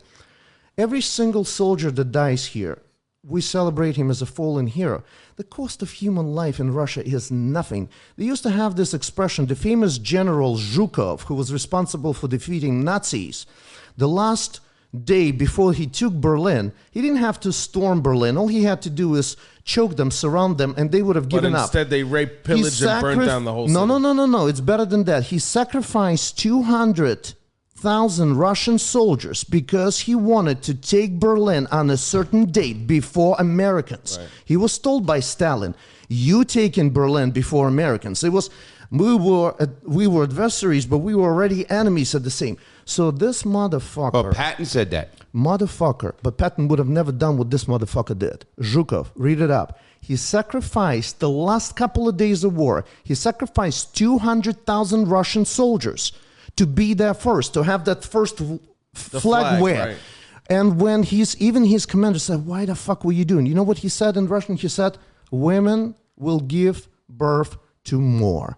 That's in Russian, it said, женщины больше нарожают, meaning women will give birth to more children. The cost of human life in Russia is nothing. And I tell you, do you know the reason why my Ukrainian brothers and sisters are winning this war? Do you know why? What is winning? Not Charlie Sheen winning, clearly. Liberating the country. Okay, wait. There's where all my questions are coming, because I got them. Okay, Fire away. You ready? Yeah. But can I give you a little pretext so you will understand a little bit? I'm almost there. So 1991, Soviet Union collapses. 1991, Ukraine becomes independent country. 1991, Ukraine votes whether they want to be independent country or they want to be a part of Russia. Was that a legal thing? That's like Texas leaving the United States. Not only it was legal, it was internationally recognized as a 92% vote. When there's more. So this 1991, Ukraine becomes an independent state, independent country, elects its first independent president. Then, but here's what, after collapse of Soviet Union, guess what Ukraine had, which was the third largest stockpile of the nuclear weapon in the world. After Ukraine... Left from the USSR. Exactly. After Russia and US, Ukraine had tons of nuclear weapon. But they were smart enough to know that they didn't have funds to maintain them. And they were smart enough... They made a deal with the United States, I know. Not with United States. No, there was a famous, I believe it was a Budapest, Hungary agreement in 1994. Look it up. And what that... It was guaranteed by United States, by Great Britain, by Russia. So that's what I was talking about. Territorial integrity of Ukraine was guaranteed in exchange for Ukraine giving up the stockpiles of nuclear weapon, which we gladly did. You do know all guarantees expire. Sure. No, I mean, think about that. It's obvious there's a war there right now. Obviously, Russia is not holding up to their end of that promise. But listen to this. So 1991, they become independent. 94, their independence is guaranteed. They give up their nuclear weapon. And it goes well, except Russia never accepts the fact that Ukraine is independent. And what they try to do, they try to control it. How? By installing their puppet. So since Ukraine has always been divided, East Coast, West Coast, Ukrainian speaking, Russian speaking, it's always a 50-50. So there's a democratic election. By the way, Russia's saying they're liberating Ukraine. The slaves cannot liberate free people. Ukraine had a democratic election since 1991. They were influenced at times of Russians, but every country is influenced by one thing or another. Exactly. But the bottom line is, so at one point, you have to understand, since 1991, a generation of people grew up in Ukraine, a generation that, unlike me, doesn't know what fucking Soviet Union is. Free people. Free people. That's why they're winning. Free people, and that's why they're winning. Before this podcast started, did you ask me that question about the generals or anything? And I want your audience to understand what makes Ukrainians such a great soldiers. Not only it's a righteous cause because they're defending their motherland. There was a famous Russian general who once said, Garfield, the mailman, we got books here. I've been waiting for you. grab a drink, and all that. Do you think? Late today. Listen, this we is Dr. were Vinarsky. Simon, pleasure to meet you. From Ukraine. Oh, nice. That's what we're talking about. We're talking about Ukraine. Hey, brother, how are you? How you doing, buddy? My mother? So right now, Larry That's my mother. That's my grandmother, Germaine Joffrion. Your grandmother gets letters here? She died. She was born in 1933. She died. I was in prison, and she died at 99. Your grandma still gets letters here? How about that, huh? They give a lot of money to these bullshit fucking crap. How's that? Simon, we went from something pretty serious. I want you to remember where you were in this topic because I personally am really, really, really interested to hear this. Garfield, you gotta hear this. This is some eye-opening stuff about Ukraine and a little bit of history that people may not know. But I got, I got a couple questions that are just. Go ahead. I want to get this straight. They are a country that were free to be free, right? Yes. Ukraine. I'm kind of looking at them like a Taiwan. No. Taiwan broke away from China.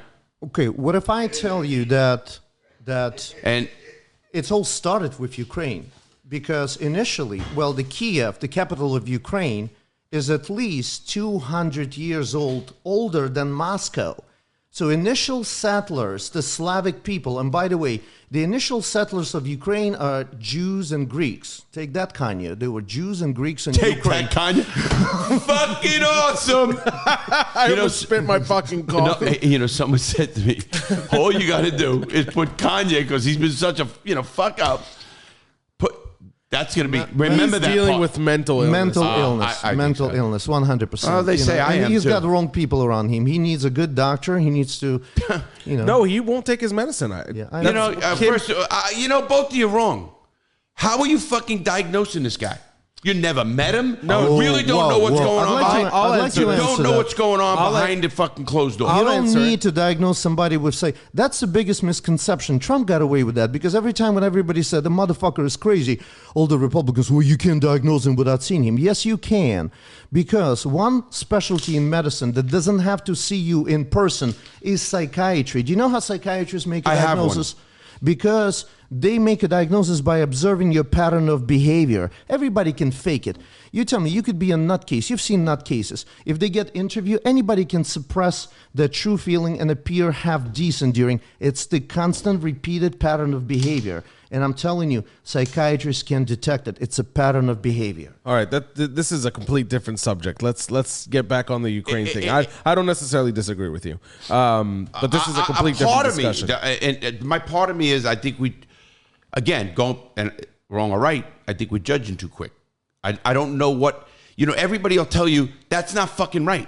Well, let's get the boundaries of right. Right. What are the boundaries? Is Larry normal? In my fucking spectrum, I am a normal man. I don't like normal. Again, that's the same thing. You're trying to diagnose it by a look of something. Larry, I'm making a simple argument that in order to be diagnosed with a mental illness, you don't have to see a doctor in the office. Does that make it helps. right? Does it make it right to diagnose? Yes. How are you? You're going to diagnose someone and maybe do something, or maybe put him in an asylum, maybe do something. I'm not saying that you need to punish him. It's the same concept as telemedicine. I now do telemedicine. I can diagnose the cancer and treat people without physically examining them. So, you're only taking their word for them. No. When you get on the phone with Larry Lawton, yeah, and Larry Lawton tells you, you know my past, heart, this, that, every, and I tell you, I fucking feel great, things are good, looking good, and I really don't. I don't take your word for it. I observe you. I see how you act. Blood work, this, that, and the other. I see a lot of. I don't. Again, nobody's doing that with Kanye. Well, So he's been in the public eyes for years. I know that. Not only that, when he had his people breakup think they with know Kim- me, Simon. Hold on. I am pay not. attention I to am the not making a tabloids. diagnosis. I cannot make a diagnosis of Kanye. All I can tell you is he is suffering from some or other form of mental illness, and Or he's a genius. No. Do you know the definition of a genius? There was one of the, I don't know if it was Webster dictionary, but one of the definition of genius is an idiot not recognized by society. So it's this fine line. It's a very fine line between a genius and a fucking I agree. I told you that nutcase. earlier. We talked about that. And when a I was lot of painter. geniuses are nutcases, and he Absolutely. is. Look at Tesla. No, a lot of them. That's true. I was telling him, you'd see people with totally. We were talking Listen, outside. this fucking guy can make music, and obviously his music is great. He shouldn't be talking about fucking foreign affairs, or he shouldn't be separating fucking minorities. And all I'm going to say is we had Dennis Rodman talking to Kim Jong-un.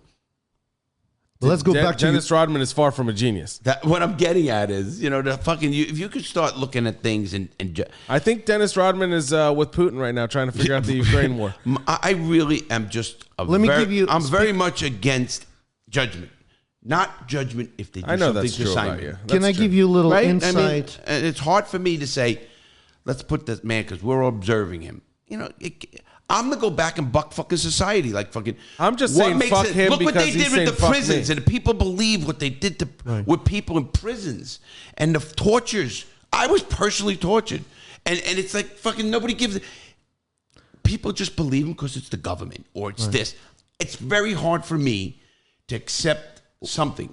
If somebody came from you, and it could be you, and I've been watching Larry for a long time. Trust me, people could, and they could say, he's got a fucking mental illness. We don't know what to fucking, I don't buy it. Who said you have a mental illness?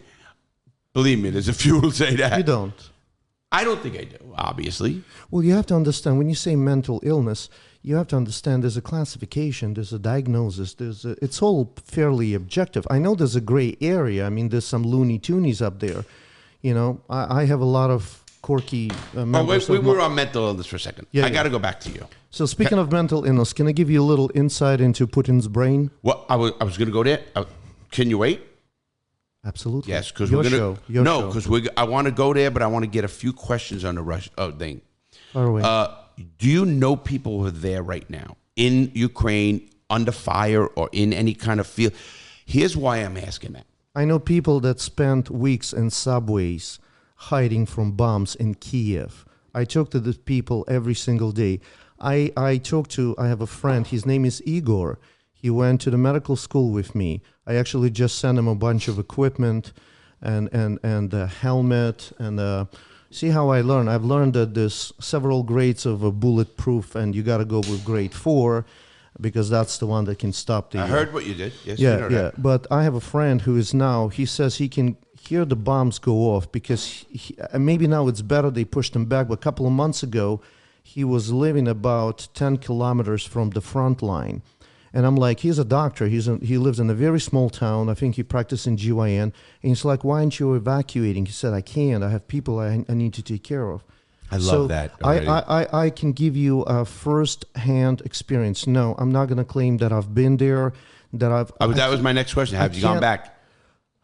Not recently, but this video, this conversations, and let me tell you what's going on. If you go into my house right now, my mother-in-law is, we constantly have, it's almost like that CNN studio. There's a constant TV, there's constant show. They give you update of what's going on. It's been nonstop because. But you hear one thing again. You hear one thing from one network. Hear another. No, thing from another. local. These are local networks.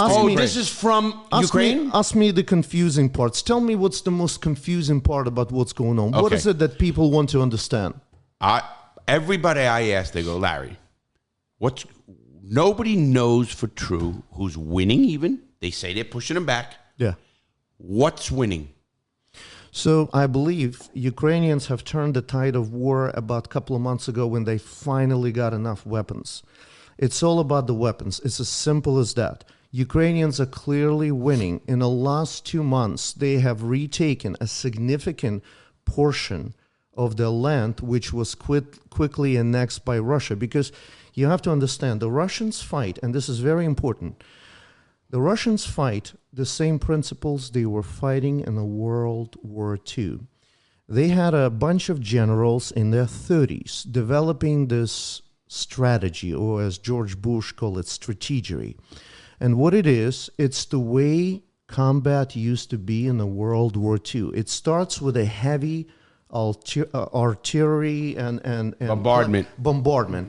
And then you go a head-on fucking collision. You basically go and you overrun them. The way the Russians, now you would say Russians defeated Germany, Nazi Germany.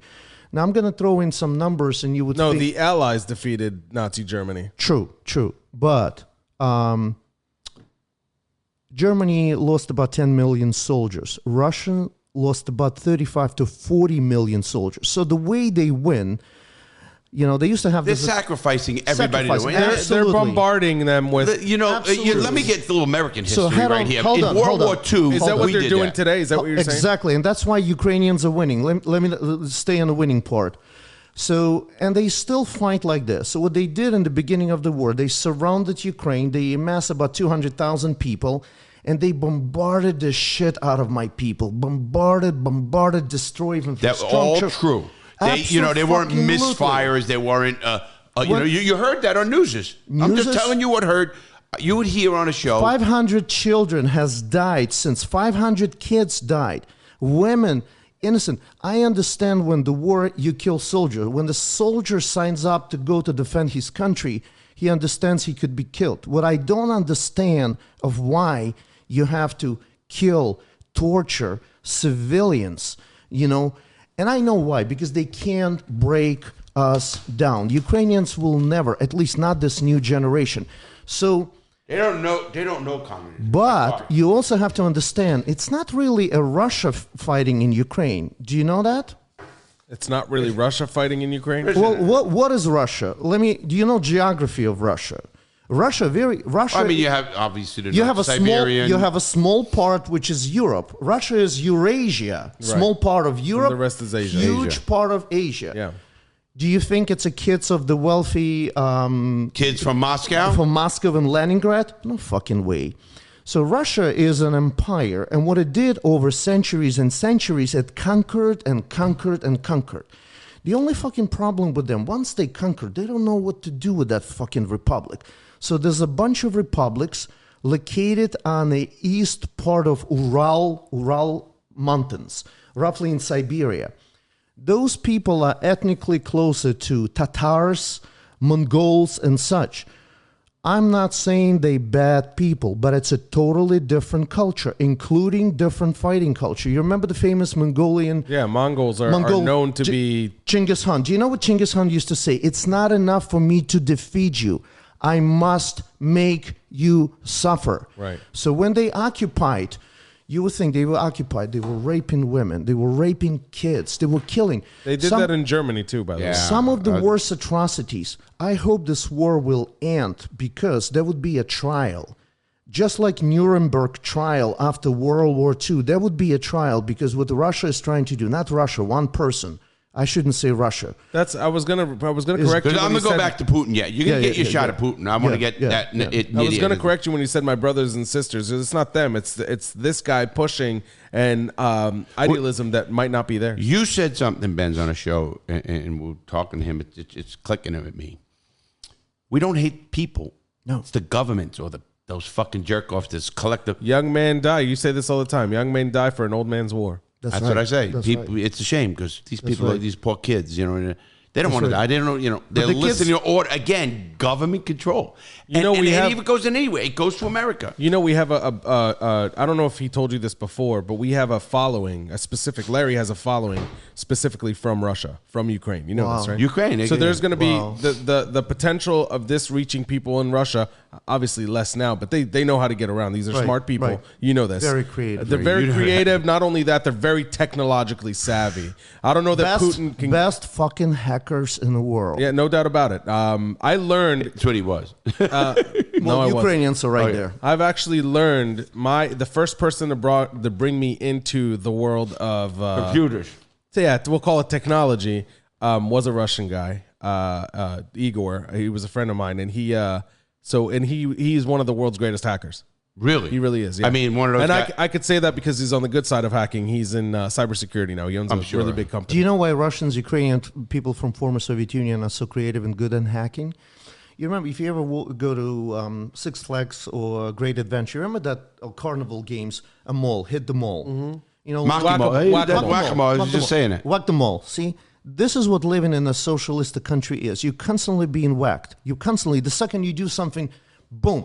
So the people get very creative. They find a way. And where there's a will, that's right. There's a way. That is true. That's right. The same could be said about the mafia. Why is Russian mafia became so successful? Because they've done shit that FBI and traditional Italian mafia never seen, because they were so fucking creative. So FBI didn't know what hit them. These are people that in order to get their favorite meal have to fucking pull a trick. In order to read their favorite news or see their favorite show, they got to pull a trick. It's a hustle. It's a constant survival, constant hustle. There are kids. Sounds very much like New York. There are people on our Discord as young as 14, 15 from Russia that have access to it right now, even though they're supposed to be locked out. So they're all going to be listening to this. And I'm sure this is going to be interesting subject matter for them, for sure. Obviously, from an external standpoint. Whatever, yeah. When do you, as a person who knows a lot of people in Russia, obviously you have a personal stake, and you can see it, and I'm glad, because that's what makes you a guest, that's knowledgeable. I'm not prejudiced, though. I'm not No, I'm judging based on the events.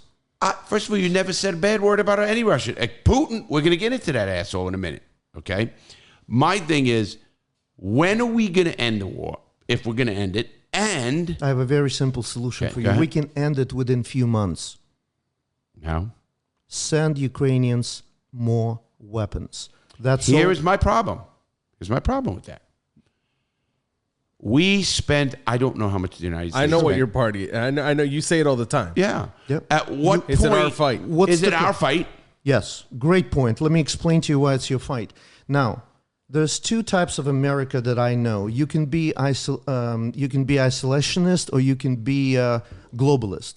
And I would argue with you that our finest moment in American history was not when we got in our own cocoon and said, fuck everybody. Is where we were the shining armor. Absolutely. So it is not just Russia versus Ukraine. It is that eternal battle between the good and evil. Because if you think, trust me, I hate paying for expensive gas. I hate that inflation is out of control. I hate the fact that we're spending so much money. But let me tell you, it is oh so worth it on so many different levels. Besides, allow me to reassure you, once the mother Russia will collapse, and they will collapse, they almost there. Just give it about 6 to 12 months. That's it. The sanctions are working. They putting up the brave face. Once they collapse, do you have any idea of economical benefit that United States ripped off after initial collapse of Soviet Union? Yeah, but then you have all these fucking crazy people over here that are going to stand and say the only reason you did this for personal gain, like we did in Iraq. Really? We could be paying 13 cents a gallon right now. No. That's not going to be a George W. Bush. I was just to say, we made a mistake. What it was. The United States made a mistake, and I know it because I'm old even. Here's my mistake. What do you know about the gas industry? Natural gas industry. Natural gas or regular gas? What do you know about the natural gas industry? Not Do you know how much Europe is dependent on Russian natural gas? Do you know there's trillions of dollars there, and I know they built the pipe into France, right? But one of the reasons you fight these bastards because not only you defeat him economically, you have to understand the Putin mindset. There's nothing more insulting to me than people saying, "Oh, you should have voted for Trump. If you voted for Trump, Putin never would have dared attack." People that say that underestimate Putin. It's almost an insult to Putin because this man breathes, eats his whole life. Well, hold on, Simon. Fact of the matter is he didn't when Trump was in power. But he didn't do this. Oh, let me in. I'm just. No. You're gonna love what I'm gonna tell you. All right. Oh, you're gonna love what I'm gonna tell you. This is gonna blow your mind. This is a short. I'm calling it right now. What I'm gonna tell you next is gonna blow your mind, and this is perhaps would be the most shocking part of what I'm gonna tell you today. You didn't see that coming. Probably I told you that already, but your listeners would not know that. So I'm not going to tell you where I have that information, but it's from reliable sources.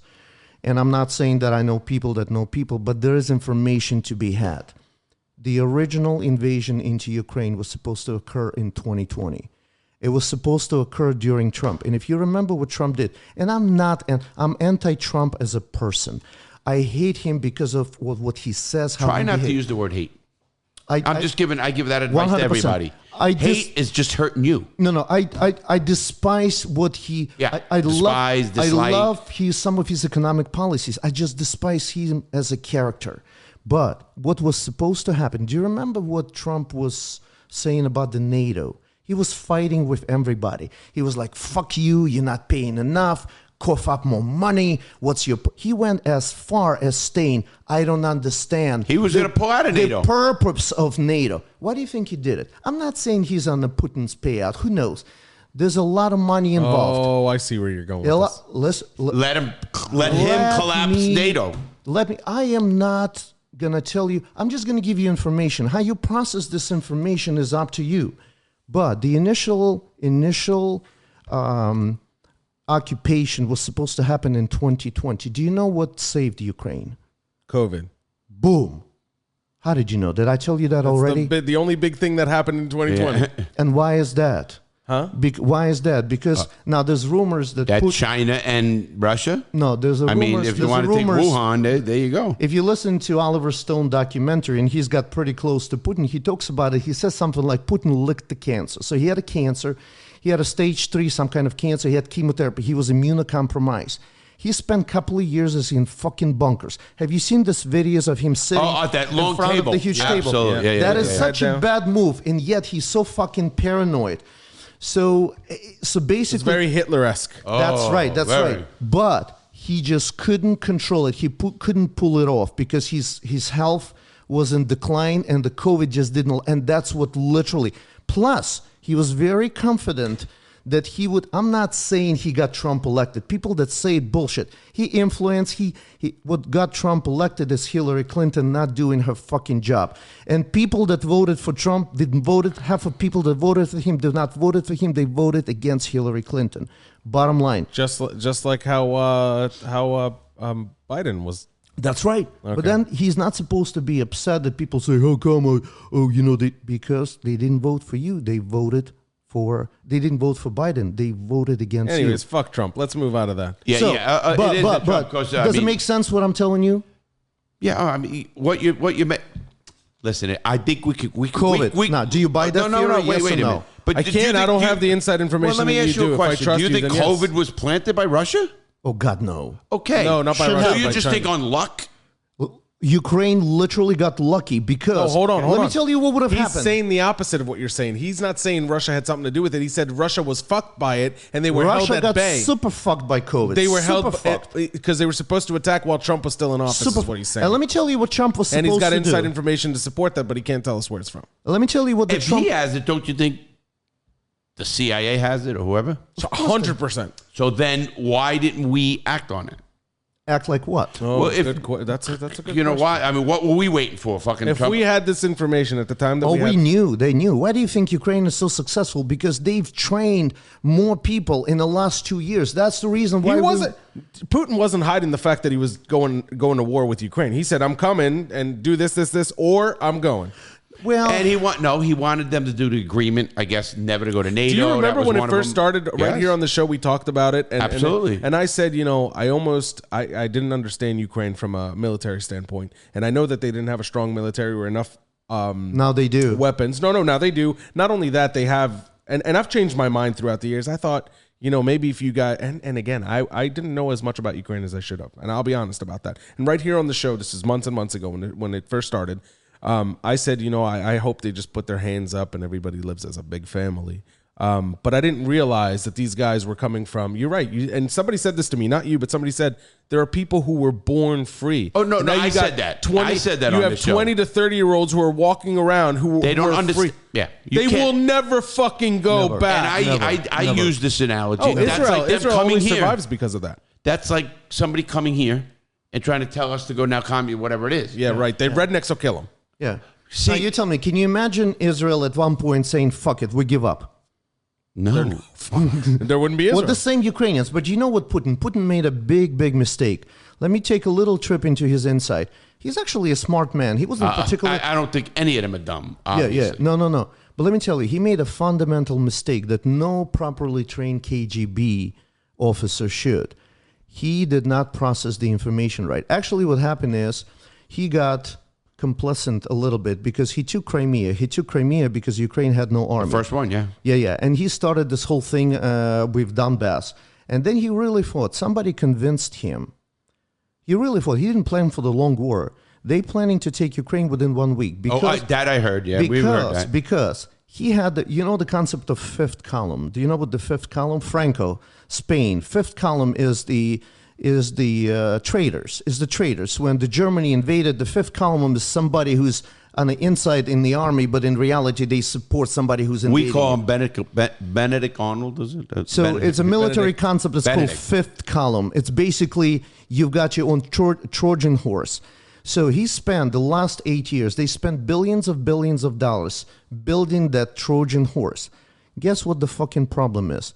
Putin is a common thug, a very sophisticated thug, but he built a system that works like a mafia. It's all operated. He's a top guy. He's got his captains. It's all the same, and everybody pays him. But guess The what? oligarchs and stuff. Guess what? What is not allowed in that kind of the difference between that and the Italian mafia? Were you allowed in any mafia to tell you, Captain, how shit is really, even if you were risking? No. Well, that's the problem with him. He has intimidated people so much that he They yes-manned him. He fell a victim of his own intimidation. Don't ego. No, don't ego. So basically, when he spent all this money, and he basically said, is the fifth column ready? Is the Trojan horse ready? Are they going to greet us as liberators? Instead of telling him the truth, those fucking yes men said, yes. And look what happened. We are ready. And they guess went, what? they hit nothing but resistance. Oh, let me give you a little story of babushka. You know what babushka is? Grandma. Grandma. So little babushka. Also a Russian, famous little Russian doll. That's right. The little Russian battalion goes into this Ukrainian village. They get greeted by this friendly babushka who said, hello, soldiers. You're probably hungry. Would you like to eat something? I just made some pierogi. Pierogi is... Did she Everybody poison knows him? what pierogies are. Come on, man. I think that was it. Am I correct? She poisoned like fucking 20 people. Yeah, 20 she poisoned. people. That's what I said. I knew What that. the fuck's the matter with that?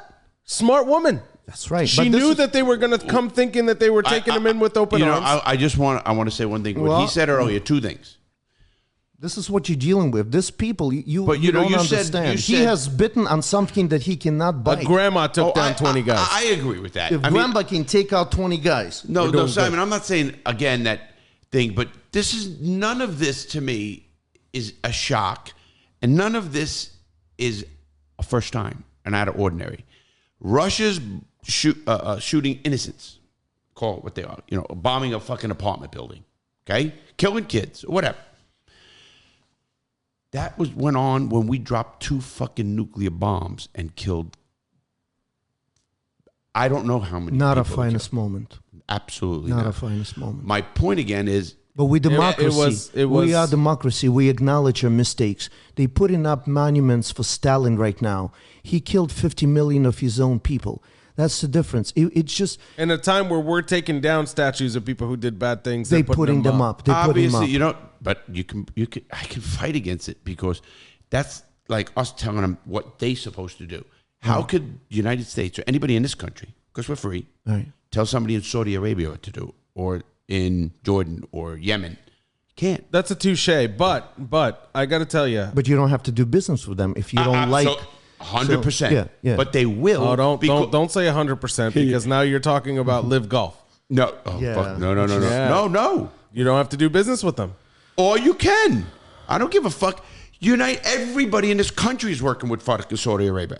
And You don't probably have- Russia. You don't have to agree with your neighbor to be amicable. Would you agree with that? 100%. And you don't tell your neighbor what to do inside of his house, do you? Listen, but if your neighbor was beating his wife on a daily basis, whooping her ass, and you can hear it from the fucking lawn, you go in there and whoop his fucking ass, would you not? You fucking tell me the truth, Larry. I know you, bro. That's exactly why sometimes you got to be in your neighbor's yard. No. Let me explain. I agree with you 100%. No, let me explain why I'm for what. I don't believe anybody. Once you told me one thing today, changed my mind because I didn't know this. They were accepted from the UN and the whole world. I mean, at then it was about 180 some odd countries. 1994 guarantees of territorial. In other words, it's a sovereign country, and that's it. Do you think anybody would have invaded Ukraine if they had a stockpile of nuclear weapons? No. And here's my. Why do you think anybody is talking to Putin and taking him seriously? Think about it. Because he's got nukes. That's the only way. Ukraine, just give us more weapons. We already put through the blended that second best army. Look at this. They are now drafting boys. Why is it? Because they're prisoners. Prisoners. Do you know what I saw a video, Larry? It is shocking. So there was a prisoner. Did you know that they're drafting prisoners on one condition? They tell them, you go in, murders, anything you do. This video of this guy, they call him Putin chef. He goes into Siberia Gulag in this video and he tells them, I'm going to have 2 minutes with you. I'm going to look in your eyes. If you survive there for 6 months, you are a free man. If you attempt to run, you will be killed. So there's this video. There's one criminal who went there and uses as an opportunity to surrender to Ukrainians. I don't know how he got back to Russia, but there's a video and it's horrible. So basically, they publicly executed him. They hit him. It's like a freaking ISIS. Did you know that happened in 1978? Hit him with a fucking 77? hammer right on the head. And this Putin chef said, oh, I enjoy watching that video. More people would know because if we get you from the prison, basically the point is, if we got you from the prison, you have no right to surrender. You either fucking die or not. And well, did you know that happened in 1977, the Seaman Kadyrkis incident with the Coast Guard? Did you know the incident? I heard a little bit about it. A Russian defected to the United States Coast Guard boat. And I know this because I was there in the Cold War and I was a boat captain. We were told what to do if a Russian jumped in the water. At that time, they had to change the whole laws because the Coast Guard fucked up and let the Russian captain come on the coast and get their guy back.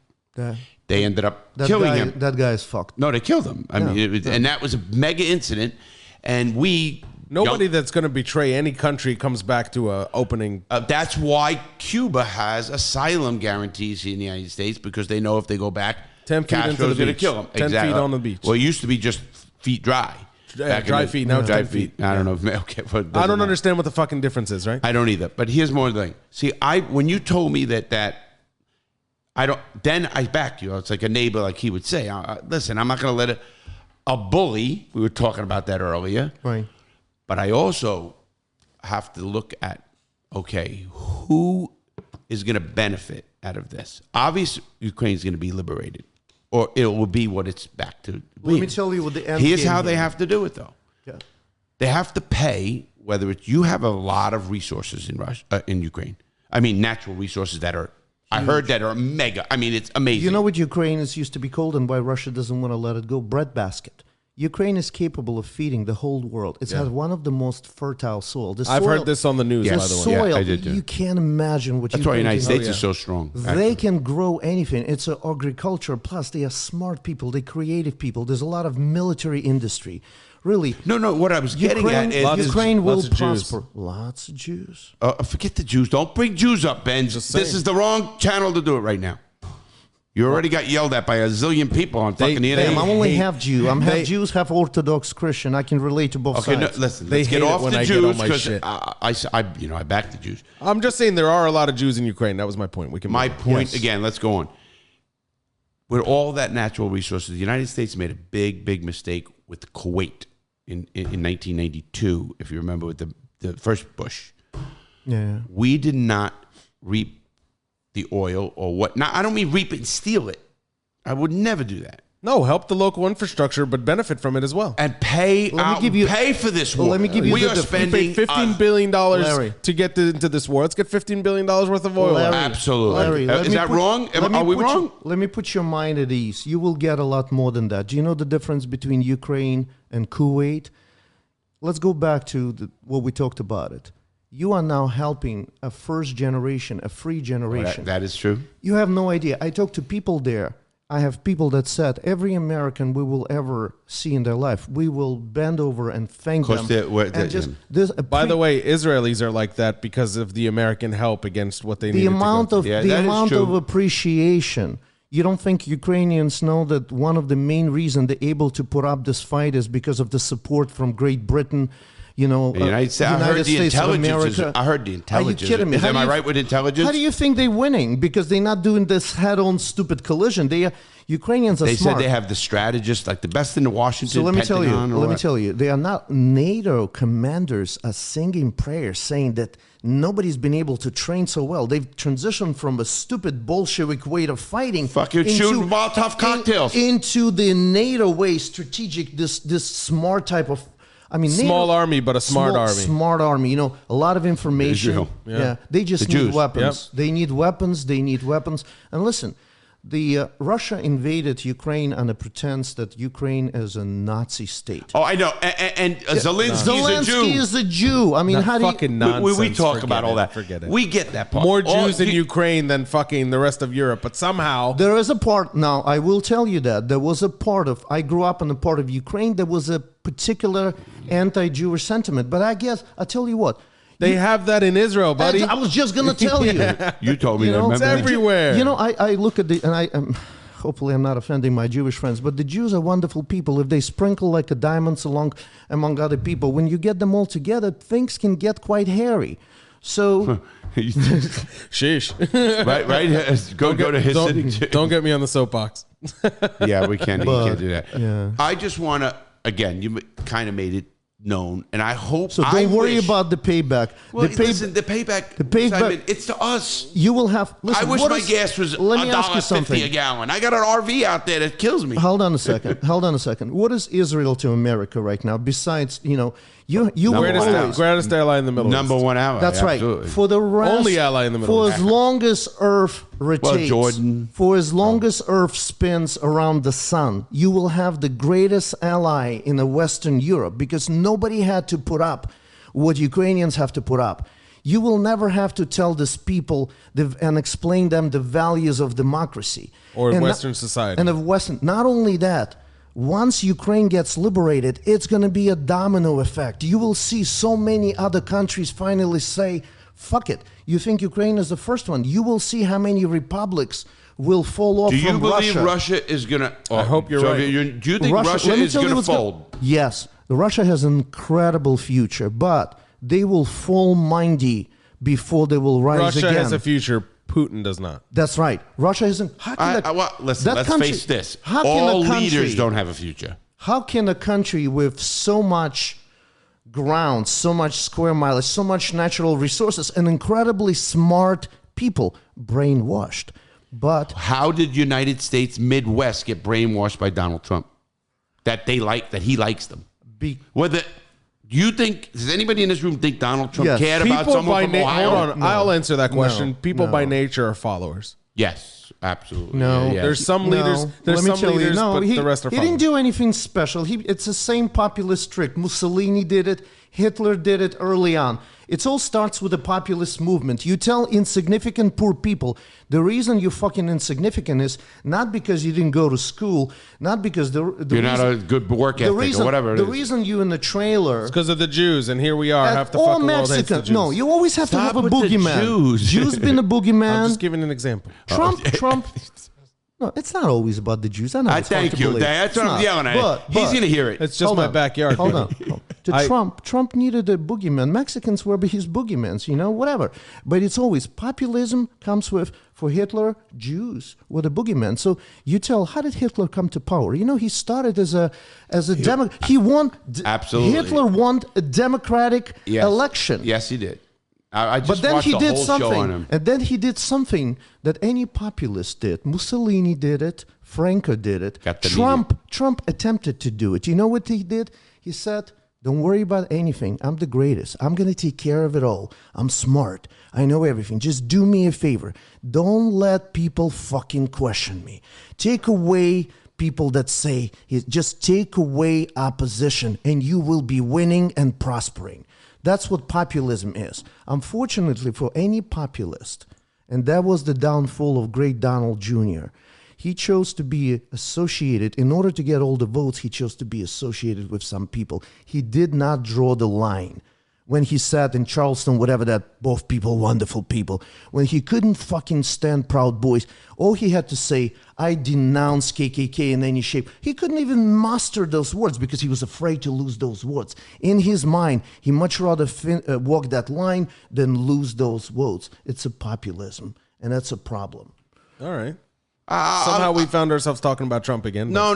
I'm going to agree with that. I just have to agree that when everybody asks me, they go, Larry, you made a good point about what it's worth. I mean, obviously there's good and evil, and there's people. Why should someone join NATO if we're doing what we're doing for Ukraine without being in NATO? Do you know what NATO stands for? National Alliance Treaty North Organization. American Treaty Alliance. Alliance. So, you familiar with the concept of enemy at the gates?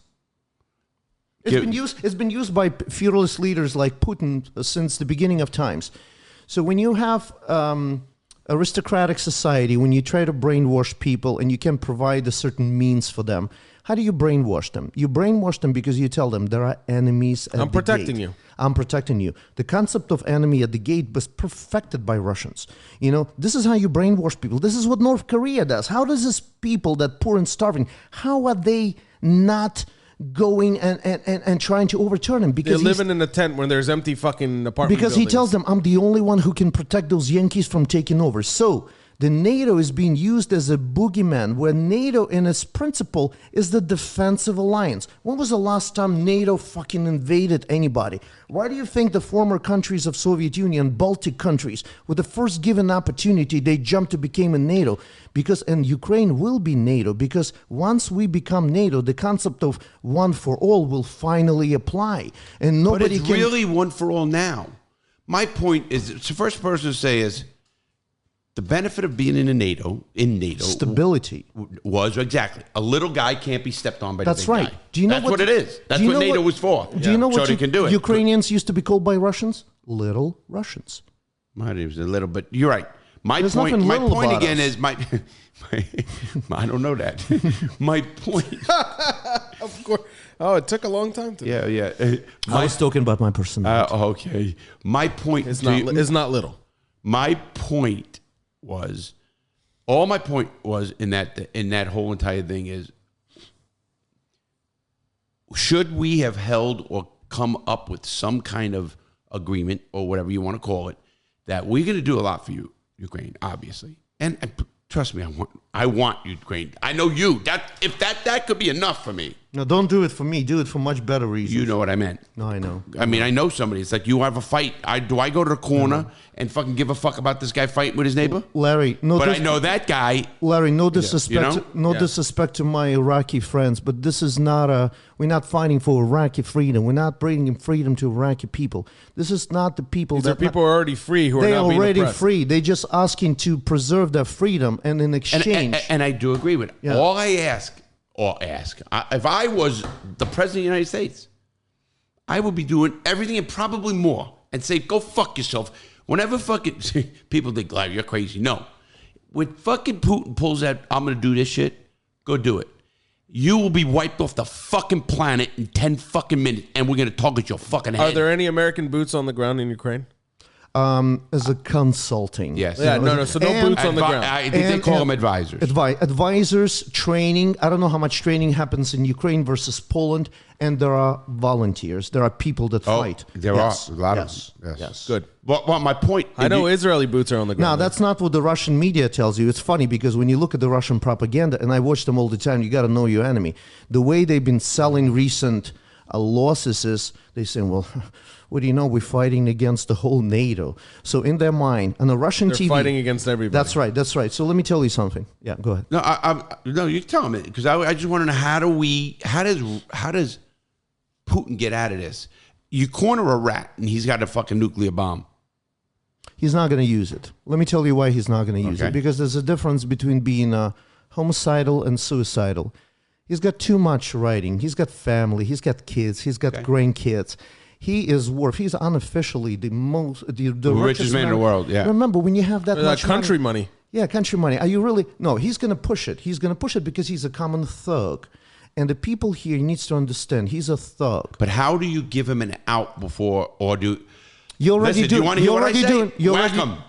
I mean, listen, they whacked fucking God Castellano. It might be easier. I was around when that happened. Castellano was whacked by God. It's not easy to get Putin. No, I didn't say it's not easy. It's impossible to get Putin. I heard the Israeli people could die. The Mossad can probably do it, but the like Mossad won't do it because it would mean fucking hell for Israel. You know that why there's a theory where he shouldn't be taken out, because there's a theory that he may not represent the most aggressive wing of that particular government. Whack-a-mole. Yes. You whack one, a worse one comes up. Oh, see?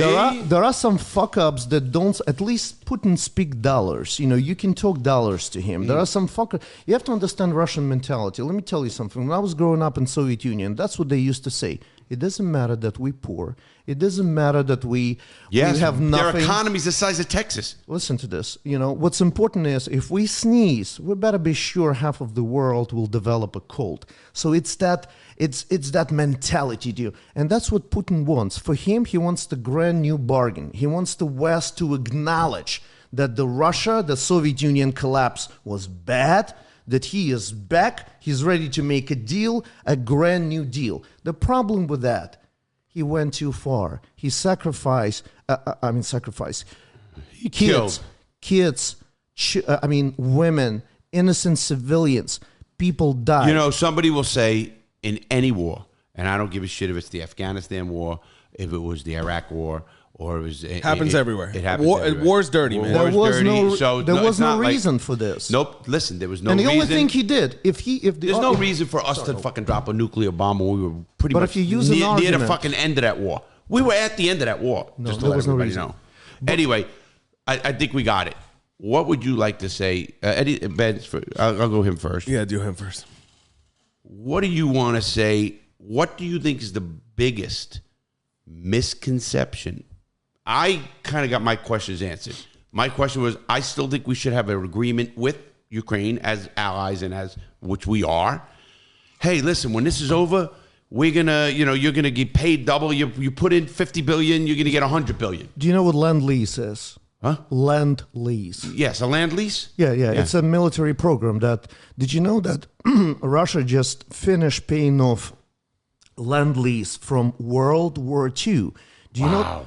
They just finished paying it off. It's a non-interest. 70 years, yeah. Non-interest, Look, it's a righteous fight. And I know when you live so far away, even for me, I'm Ukrainian and it feels distant.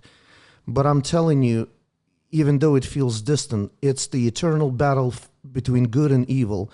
And if you help Ukraine maintain its independence, the fruits of it's not if. The fruit of that labor is going to give rise to prosperity all across Europe, which will result. Once again, let's talk about the natural gas, and I will finish quickly. The reason why sanctions are working, and that's what. Do you know why Soviet Union collapsed? Because if you know a little Because bit... Ronald Reagan, I was in the middle. He fucking outspent he got lucky. them. He got lucky. No, he outspent them. He outspent them because the GDP of America was so much better. But what happened is, in the early 80s, oil collapsed.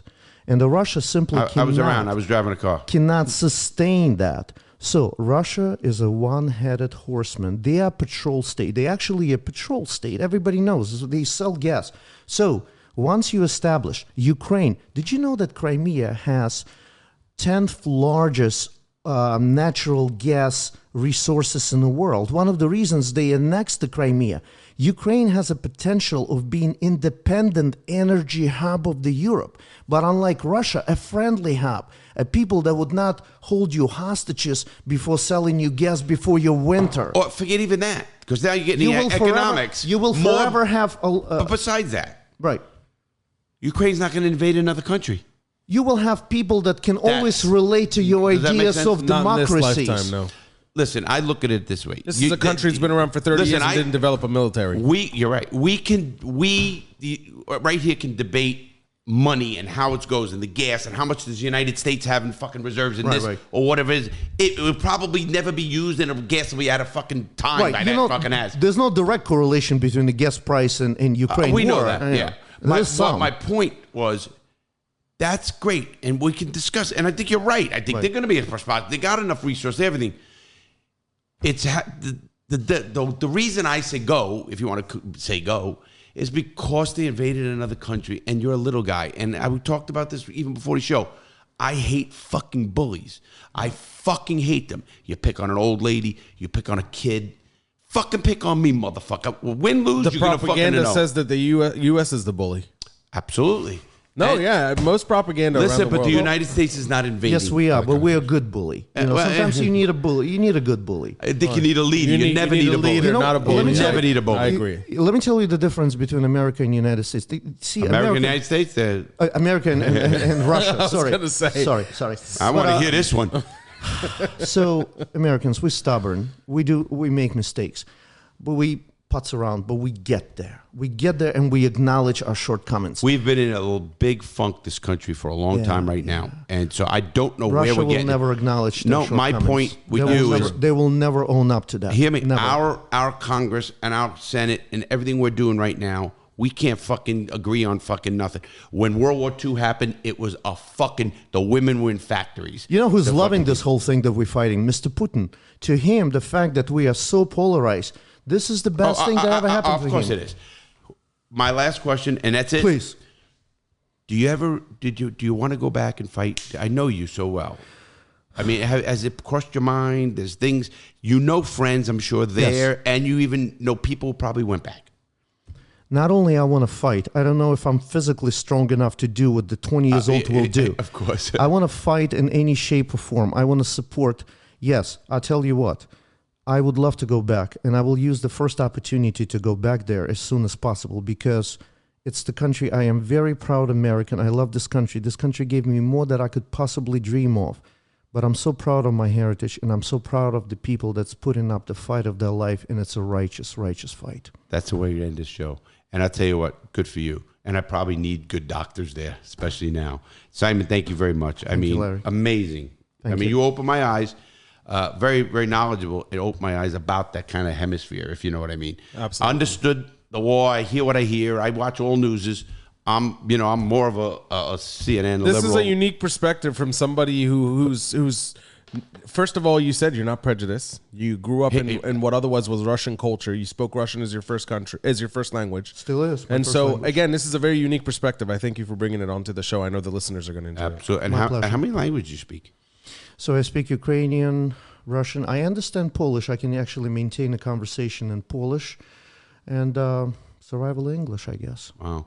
And I look at guys like, I know it's a crazy, what's his, Buttigieg, the guy that mayor, speaks 7 languages fluently. But it's quite common. It's quite common. My dad speaks multiple languages. Yeah, I'm sure. My mom did too. My grandfather. I think that my dad Yiddish is amazing. Thing. My dad speaks amazing Yiddish still to this day. I spoke as a little kid. Dying language. That is a Europe thing, in my thing. There was Europe, Asia. The United States, you don't see that. You know, you had a force of guys. It's funny because we're one of few countries who gives you the ability in just regular school without spending any extra money to learn Spanish, French, or whatever you want. My high school had Hebrew, which by the way I pretended not to know so I could go. Oh, what a class that was! Do you know that Yiddish is very close to German? All right, Yiddish is German, Russian, and English. We got to go. All right, Larry, tell them to make good choices, buddy. Well, you know, I want to tell this audience one more last time. Mm-hmm. Yes, a bunch of people said, "Oh, Larry, you tell everybody to make good choices. Make good choices. Wear a helmet. Don't drink it." I did not drink and drive drunk or have been inebriated. I might have looked it because I was having fun. And plus, they don't understand how the video is cut. You could have been riding after. No, I never. Exactly. That was my next thing. And I'm not fucking wearing a helmet. End the fucking story. All right. I still maintain you should, but I respect both of your opinions. Okay. And if I drop dead, I just still hope you go to where they throw my ashes in the ocean in the fucking goddamn. So I'll be the one throwing them. Fucker. Ladies and gentlemen, we had a great show again. Thank you, Simon. Zach, Thank you for great having one. me. Yeah, brother. Benz. We got a lot going on. Make sure Friday. We are going to do a show probably Thursday. Maybe we'll do a show Thursday night before the... I'd like to, with that band. Or you know what? How about we bring that band on? We go fucking super crazy, and we wake up super early on Friday. We drop a fucking show before we go I'll get the band here early. I'll get them here at 6:30, 7. Let's fucking do it. You want to do it? Let's fucking do it. I'll get up. You know me. I'll stay up. Yeah. Done. We're going to do that. Sounds good. Everybody have a great day. Have a great week. It's a great start. Great show on a Monday. Have a good day and make good choices.